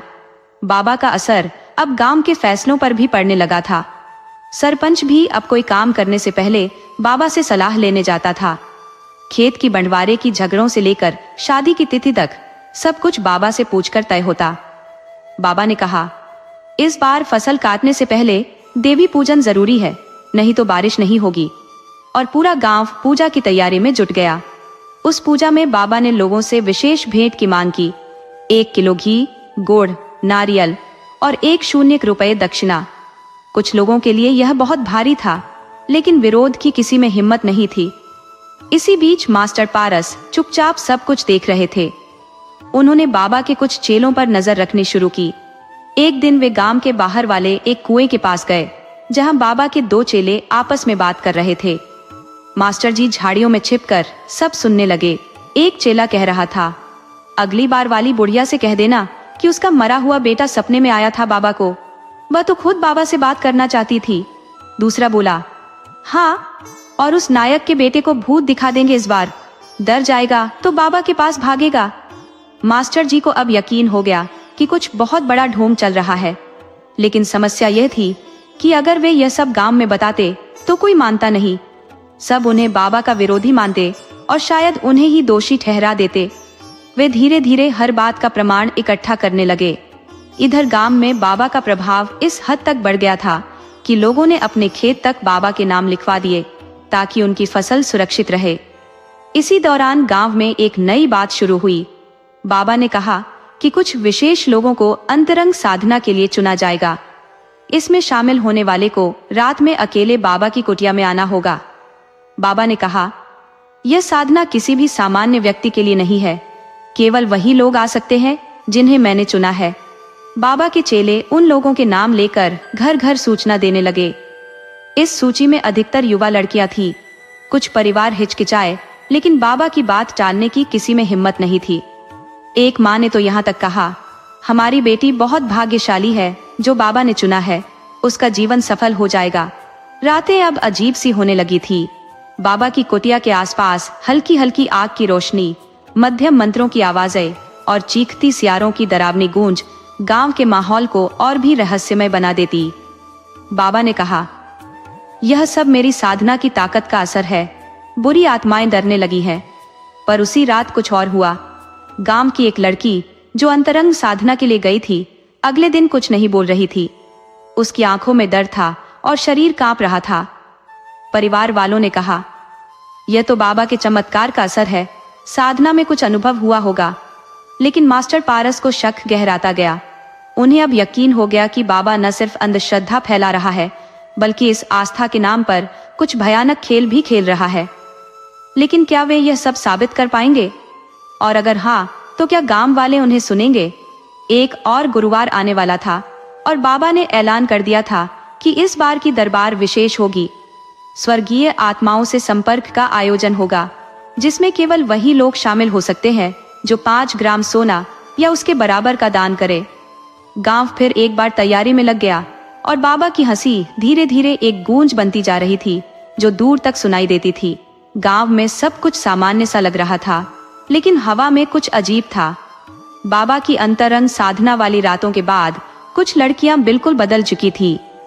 उनकी आंखों में डर, होठों पर चुप्पी और चाल में बेबसी थी।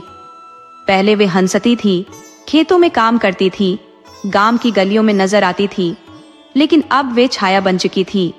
एक एक करके 3 लड़कियां अपने घरों में गुमसुम रहने लगी, न हंसती न बात करती। एक बार तो सरला, जिसकी उम्र मुश्किल से 15 साल रही होगी, रात को चीखने लगी। माँ ने जब पूछा तो वह बस कहती रही, मैं वहां नहीं जाऊंगी, मुझे माफ कर दो। और उसके बाद वह कई दिन तक बुखार में पड़ी रही। गांव वालों को फिर भी यकीन नहीं हुआ कि कुछ गलत हो रहा है। उनका कहना था, बाबा की साधना बहुत शक्तिशाली है, बच्चों से कुछ सहन नहीं होता। ये बातें बाबा के चेलों ने ही फैलाई थी और अब हर कोई वही दोहराता जा रहा था। मास्टर पारस अब बहुत कुछ समझ चुके थे, लेकिन उनके पास ठोस सबूत नहीं था। उन्होंने मन में ठान लिया कि अब कुछ बड़ा करना होगा। उन्होंने शहर के अपने एक पुराने दोस्त संदीप से संपर्क किया, जो कि एक स्थानीय पत्रकार था। संदीप पहले गांव का ही रहने वाला था, लेकिन अब वह शहर में रहकर अपराध और सामाजिक मुद्दों पर रिपोर्टिंग करता था। मास्टर जी ने सारी बातें विस्तार से बताईं। संदीप को भी पहले विश्वास नहीं हुआ, लेकिन मास्टर जी की बातों और भावनाओं में सच्चाई थी। दोनों ने मिलकर एक योजना बनाई। बाबा की अगली साधना सभा में कैमरा छिपाकर सच्चाई को दुनिया के सामने लाना। इधर बाबा की लोकप्रियता अब चरम पर थी। उनके नाम पर पर्चे छपवाए जा रहे थे। बाबा परमहंस जी महाराज की दिव्य शक्ति से पाए हर समस्या का समाधान। अब तो बाबा ने एक नई योजना शुरू की थी, साप्ताहिक दीक्षा योग शिविर, जिसमें युवाओं को चुना जाता था। चयन की प्रक्रिया भी रहस्यमय थी। बाबा के चेले कहते, जिसके माथे पर तीसरे नेत्र की छाया है, वही दीक्षा का अधिकारी है। इस बार दीक्षा शिविर के लिए जिस लड़की का नाम आया, वह थी मास्टर पारस की ही शिष्या सीमा। सीमा तेज तर्रार, समझदार और पढ़ाई में अव्वल थी, लेकिन बाबा के इस चयन से मास्टर पारस का खून खौल गया। उन्होंने सीमा से सच सच सब बताया और कहा, अगर तू तैयार हो तो हम बाबा का असली चेहरा सबके सामने लाएंगे। सीमा पहले डर गई, लेकिन फिर उसने हिम्मत दिखाई और हामी भर दी। योजना थी कि सीमा बाबा की कुटिया में लगे दीक्षा शिविर में जाएगी। उसके बालों में छिपा कैमरा होगा, जो उसकी हर हरकत को रिकॉर्ड करेगा। दूसरी तरफ संदीप गांव में बतौर भक्त बनकर आएगा और कुटिया के बाहर निगरानी रखेगा। वह रात आई जब सीमा को बाबा की कुटिया में बुलाया गया। उसे एक चेलानुमा लड़की ने काले कपड़े पहनाए और कुटिया के अंदर ले जाया गया। चारों ओर धूप की तेज गंध, दियों की रोशनी और एक रहस्यमय सा संगीत चल रहा था। बाबा सामने एक ऊंचे सिंहासन पर बैठे थे, आंखें मूंदी हुई। अचानक उन्होंने सीमा की तरफ देखा और कहा, तू चुनी हुई आत्मा है, आज तू परम शक्ति से जुड़ेगी। बाबा ने इशारा किया और बाकी सबको बाहर निकाल दिया। अब कुटिया में सिर्फ बाबा और सीमा थे। कैमरा सब कुछ रिकॉर्ड कर रहा था। बाबा धीरे धीरे उठे और सीमा की ओर बढ़े। मंत्रों की आवाज अब और तेज हो गई थी। सीमा कांप रही थी, लेकिन उसकी आंखों में साहस था। जैसे ही बाबा ने हाथ बढ़ाया, सीमा पीछे हट गई और कहा, क्या यही है तुम्हारी दीक्षा? क्या यही है तुम्हारा ज्ञान? बाबा चौंका। इससे पहले कि वह कुछ कहता, संदीप और मास्टर जी ने दरवाजा तोड़कर भीतर प्रवेश कर लिया। संदीप के हाथ में कैमरा था और मास्टर जी ने सीमा को अपनी छाया में खींच लिया। बाबा बुरी तरह बौखला गया। बाहर पहरे पर खड़े चेले भाग खड़े हुए, लेकिन कईयों को गांव वालों ने पकड़ लिया, क्योंकि अब पूरा गांव कुटिया के पास जुट आया था। संदीप ने कैमरा चलाकर वहां मौजूद लोगों को सब कुछ दिखाया। बाबा की असली चालें, उसके इशारे, सीमा का डर और वह सारी हरकतें जो अब तक पर्दे में थी। लोग हक्के बक्के रह गए। जिन आंखों में आस्था थी, उनमें अब गुस्सा था। एक बुजुर्ग बोला, हमने इसे भगवान समझा और ये राक्षस निकला। कुछ लोग चीखने लगे, कुछ रोने लगे, क्योंकि वे समझ नहीं पा रहे थे कि इतने सालों से वे किस अंधेरे में जी रहे थे। लेकिन मामला यही नहीं रुका। जब बाबा को गांव वालों ने पकड़कर पंचायत में पेश किया, तो वहां कुछ औरतें रोती हुई सामने आईं। उन्होंने बताया कि कैसे उनकी बेटियां, बहुएं बहकावे में आई और फिर सारी जिंदगी अंधकार में चली गई। पुलिस को बुलाया गया, बाबा को गिरफ्तार किया गया और उसके खिलाफ 15 से ज्यादा केस दर्ज किए गए। धोखाधड़ी, यौन शोषण, ब्लैकमेलिंग और जादू टोने का झूठा प्रचार। लेकिन मास्टर पारस जानते थे कि अभी बहुत कुछ बाकी है, क्योंकि बाबा के जेल जाने के बाद भी कुछ चेले अब भी गांव से लापता थे और एक सवाल अब भी हवा में तैर रहा था। आखिर वो 3 लड़कियां जो पहली बार साधना में गई थी, वो आज तक क्यों नहीं बोल पाई? गांव में बाबा की गिरफ्तारी के बाद लोग कई दिनों तक शांति में थे, लेकिन फिर भी अजीब सा सन्नाटा पसरा हुआ था। मास्टर पारस और संदीप दोनों जानते थे कि यह एक छोटा सा कदम था। बाबा की सच्चाई सबके सामने आ चुकी थी, लेकिन कहीं ना कहीं और भी कुछ था जो सबको अंधेरे में रखा हुआ था। मास्टर पारस को अब महसूस हो रहा था कि यह केवल एक पंथ के बारे में नहीं था, यह तो पूरे गांव की आत्मा पर एक दब्बा था। कुछ छिपा हुआ था, कुछ रहस्यमय था, जिसे अब उजागर किया जाना था। बाबा की गिरफ्तारी के बाद गांव के अधिकांश लोग वापस अपनी पुरानी जिंदगी में लौट आए थे। खेती बाड़ी में लगे हुए थे, बच्चों को पढ़ाने का काम फिर से शुरू हो गया था। लेकिन कुछ लोग जो बाबा के सबसे करीबी चेले थे, अब अजीब तरीके से गायब हो गए थे। कहीं से यह आवाजें आ रही थी कि यह लोग अब भी रात के समय गांव के बाहरी हिस्से में इकट्ठा हो रहे थे। मास्टर पारस ने इस पर ध्यान देना शुरू किया। वह संदीप से कह रहे थे, ये बात पूरी तरह से खत्म नहीं हुई है, कुछ तो है जो अभी सामने नहीं आया है। दूसरी ओर सीमा, जो अब तक अपने घर में सुरक्षित महसूस कर रही थी, एक रात फिर से चुपचाप बाहर निकली। उसके मन में एक अजीब सी बेचैनी थी। उसे याद आया कि वह दीक्षा के समय बाबा से जुड़ी उस मूरत के बारे में बहुत सोच रही थी। वह मूरत जो बाबा हमेशा अपनी साधना के दौरान सामने रखते थे, जो पूरी तरह से काली और अंधेरी थी। सीमा को याद था कि बाबा ने कहा था, ये मूरत तुम्हारी आत्मा को शुद्ध करने के लिए है, ये तुम्हारे भीतर के अंधकार को दूर करेगी। सीमा को यह वाक्य अब तक चुपचाप परेशान कर रहा था। उसने सोचा, क्या सच में वह मूरत सिर्फ एक साधारण मूर्ति थी, या फिर उसके पीछे कोई भयानक शक्ति थी? एक रात जब गांव के लोग सो रहे थे, सीमा ने ठान लिया कि वह उस मूरत के पास जाएगी और खुद जानने की कोशिश करेगी। उसने चुपके से बाबा की कुटिया की ओर रुख किया। वह जानती थी कि अब बाबा वहां नहीं है, लेकिन कुटिया का दरवाजा हमेशा खुला रहता था और बाबा के चेले अक्सर रात को कुछ कर रहे होते थे। कुटिया के अंदर का माहौल बिल्कुल बदल चुका था। पहले जो गंध और संगीत होता था, वह अब गायब था, लेकिन कुटिया में एक अजीब सी ठंडक थी, जैसे कोई छाया बैठी हो। सीमा धीरे धीरे अंदर बढ़ी और उसकी नजर उस मूरत पर पड़ी। ये वही मूरत थी जिसे वह देख चुकी थी और अब उसे और करीब से देखने का अवसर मिला। मूरत एक काले पत्थर से बनी हुई थी, जो पहले से कहीं ज्यादा डरावनी लग रही थी। उसके चेहरे पर कुछ निशान थे जो बिल्कुल हकीकत से बाहर लग रहे थे। सीमा की धड़कन तेज हो गई, लेकिन उसकी जिज्ञासा ने उसे आगे बढ़ने के लिए मजबूर किया। वह मूरत के पास गई और अचानक उसकी आंखों के सामने मूरत से एक हल्की सी चमक निकलने लगी। सीमा ने महसूस किया कि उसकी आंखें अजीब सी जलन से भरी थी, जैसे कुछ बहुत पुराना उसे याद दिला रहा हो। वह हड़बड़ाते हुए मूरत के पास पहुंची और उसे छूने की कोशिश की। जैसे ही उसके हाथ मूरत से छुए, एक जबरदस्त झटका लगा और अचानक चारों ओर अंधेरा छा गया। सीमा गिरते गिरते बची, लेकिन उसकी आंखों में अब कुछ अजीब था, जैसे कोई दृश्य उसके सामने घूम रहा हो। फिर सीमा ने सुना, तुमने क्या किया? ये आवाज बहुत धीमी थी, लेकिन डरावनी थी। वह सिर उठाकर देखा तो उसकी आंखों के सामने एक सिलहोट था, जो धीरे धीरे स्पष्ट होता गया। ये कोई और नहीं, बल्कि वही बाबा था। सीमा कांपते हुए बोली, तुम तो जेल में थे, तुम यहाँ कैसे आए? बाबा ने चुपचाप उसकी तरफ देखा और मुस्कुराया। तुमने वह मूरत छुआ है ना? तुम्हारे सामने अब तुम्हारी असलियत है, तुम्हारी सच्चाई है। सब कुछ उसी मूरत में बंद था।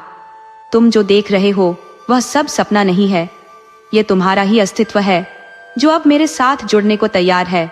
सीमा घबराते हुए भागने लगी, लेकिन बाबा की आवाज ने उसे थाम लिया। तुम भाग नहीं सकती, अब तुम हमारे साथ हो, तुम अब हमारे साधक हो। सीमा कांपते हुए वापस मुड़ी और बाबा की तरफ देखा। तुमने हमें धोखा दिया, हम सब तुम्हारे जाल में फंस गए थे। बाबा फिर से हंसा और कहा, तुम सब मेरे ही सृजन हो सीमा, मेरे बिना तुम कुछ भी नहीं कर सकते। तुम चाहकर भी इस रहस्य से बाहर नहीं निकल सकोगी, अब तुम हमारी छाया बन चुकी हो। सीमा के भीतर एक गहरी उथल पुथल मच रही थी। वह जानती थी कि बाबा कुछ छिपा रहे हैं। वह अब और ज्यादा डरी हुई नहीं थी। उसने ठान लिया था कि वह कुछ ऐसा करेगी जिससे बाबा का असली चेहरा और ज्यादा उजागर हो सके। मास्टर पारस को उसकी हालत का पता चला। उन्होंने तुरंत संदीप से संपर्क किया और कहा, अब हमें जल्दी से जल्दी कुछ करना होगा। ये बाबा का खेल अभी खत्म नहीं हुआ है। हम बहुत कुछ खो सकते हैं अगर हमने इसे रोकने की कोशिश नहीं की। सीमा अब किसी से नहीं मिल सकती थी, लेकिन उसका दिल जानता था कि वह जिस रास्ते पर चल पड़ी है वह अब उसे कहीं न कहीं सच के करीब ले जाएगा। गांव में अब कोई भी सामान्य नहीं था। चारों ओर अजीब सी खामोशी छाई हुई थी और हर कोई अपनी आंखों में एक अनकहा डर और सवाल लिए हुए था। मास्टर पारस और संदीप की रणनीति अब अंतिम चरण में थी, लेकिन वे जानते थे कि अगर अब कोई गलती हुई तो गांव का अस्तित्व ही खतरे में पड़ सकता था। बाबा और उनके चेले अब बहुत ज्यादा ताकतवर हो चुके थे। सीमा की जिज्ञासा और उसके द्वारा छुए गए मूरत ने एक अनदेखी शक्ति को उजागर कर दिया था और अब वह शक्ति हर जगह फैली हुई थी। मास्टर पारस को इस स्थिति में सबसे ज्यादा डर इस बात का था कि अगर सीमा सही वक्त पर यह रहस्य ना जान पाई तो बाबा का साम्राज्य और मजबूत हो सकता था। सीमा अब अपनी सोच के साथ अकेली नहीं थी। उसका दिल जान चुका था कि वह बाबा के जाल में बुरी तरह फंसी हुई है, लेकिन अब उसे कुछ ऐसा करना था जिससे बाबा की सच्चाई सबके सामने आ सके। उसने संदीप से मिलने का फैसला किया, लेकिन उसके मन में यह डर था कि कहीं बाबा उसकी हर एक चाल को पहचान ना ले। सीमा जानती थी कि बाबा के पास अब वह रहस्यमयी मूरत थी जो उसकी ताकत का असली स्रोत थी। रात को सीमा और संदीप छुपते छुपाते बाबा की कुटिया में पहुंचे। कुटिया में सब कुछ शांत था, लेकिन अंदर का माहौल बिल्कुल बदल चुका था। मूरत अब और ज्यादा डरावनी लग रही थी। सीमा ने देखा कि मूरत के पास कोई अदृश्य शक्ति झिलमिलाती हुई सी लग रही थी। वह महसूस कर सकती थी कि कोई खतरनाक चीज उसके पास मौजूद थी। संदीप ने धीमे से कहा, हमें बहुत सावधान रहना होगा। बाबा की कुटिया में कुछ छिपा है और हम अब तक जितनी भी कोशिशें कर चुके हैं वह कुछ तो गलत कर रहे हैं। वह हड़बड़ाते हुए मूरत के पास पहुंची और उसे छूने की कोशिश की। जैसे ही उसके हाथ मूरत से छुए, एक जबरदस्त झटका लगा और अचानक चारों ओर अंधेरा छा गया। सीमा गिरते गिरते बची, लेकिन उसकी आंखों में अब कुछ अजीब था, जैसे कोई दृश्य उसके सामने घूम रहा हो। फिर सीमा ने सुना, तुमने क्या किया? ये आवाज बहुत धीमी थी, लेकिन डरावनी थी। वह सिर उठाकर देखा तो उसकी आंखों के सामने एक सिलहूट था जो धीरे धीरे स्पष्ट होता गया। ये कोई और नहीं बल्कि वही बाबा था। सीमा कांपते हुए बोली, तुम तो जेल में थे, तुम यहाँ कैसे आए? बाबा ने चुपचाप उसकी तरफ देखा और मुस्कुराया। तुमने वह मूरत छुआ है ना? तुम्हारे सामने अब तुम्हारी असलियत है, तुम्हारी सच्चाई है। सब कुछ उसी मूरत में बंद था। तुम जो देख रहे हो वह सब सपना नहीं है, यह तुम्हारा ही अस्तित्व है जो अब मेरे साथ जुड़ने को तैयार है। सीमा घबराते हुए भागने लगी, लेकिन बाबा की आवाज ने उसे थाम लिया। तुम भाग नहीं सकती, अब तुम हमारे साथ हो, तुम अब हमारे साधक हो। सीमा कांपते हुए वापस मुड़ी और बाबा की तरफ देखा। तुमने हमें धोखा दिया, हम सब तुम्हारे जाल में फंस गए थे। बाबा फिर से हंसा और कहा, तुम सब मेरे ही सृजन हो सीमा, मेरे बिना तुम कुछ भी नहीं कर सकते। तुम चाहकर भी इस रहस्य से बाहर नहीं निकल सकोगी। अब तुम हमारी छाया बन चुकी हो। सीमा के भीतर एक गहरी उथल पुथल मच रही थी। वह जानती थी कि बाबा कुछ छिपा रहे हैं। वह अब और ज्यादा डरी हुई नहीं थी। उसने ठान लिया था कि वह कुछ ऐसा करेगी जिससे बाबा का असली चेहरा और ज्यादा उजागर हो सके। मास्टर पारस को उसकी हालत का पता चला। उन्होंने तुरंत संदीप से संपर्क किया और कहा, अब हमें जल्दी से जल्दी कुछ करना होगा। ये बाबा का खेल अभी खत्म नहीं हुआ है। हम बहुत कुछ खो सकते हैं अगर हमने इसे रोकने की कोशिश नहीं की। सीमा अब किसी से नहीं मिल सकती थी, लेकिन उसका दिल जानता था कि वह जिस रास्ते पर चल पड़ी है वह अब उसे कहीं ना कहीं सच के करीब ले जाएगा। गांव में अब कोई भी सामान्य नहीं था। चारों ओर अजीब सी खामोशी छाई हुई थी और हर कोई अपनी आंखों में एक अनकहा डर और सवाल लिए हुए था। मास्टर पारस और संदीप की रणनीति अब अंतिम चरण में थी, लेकिन वे जानते थे कि अगर अब कोई गलती हुई तो गांव का अस्तित्व ही खतरे में पड़ सकता था। बाबा और उनके चेले अब बहुत ज्यादा ताकतवर हो चुके थे। सीमा की जिज्ञासा और उसके द्वारा छुए गए मूरत ने एक अनदेखी शक्ति को उजागर कर दिया था और अब वह शक्ति हर जगह फैली हुई थी। मास्टर पारस को इस स्थिति में सबसे ज्यादा डर इस बात का था कि अगर सीमा सही वक्त पर यह रहस्य ना जान पाई तो बाबा का साम्राज्य और मजबूत हो सकता था। सीमा अब अपनी सोच के साथ अकेले नहीं थी। उसका दिल जान चुका था कि वह बाबा के जाल में बुरी तरह फंसी हुई है, लेकिन अब उसे कुछ ऐसा करना था जिससे बाबा की सच्चाई सबके सामने आ सके।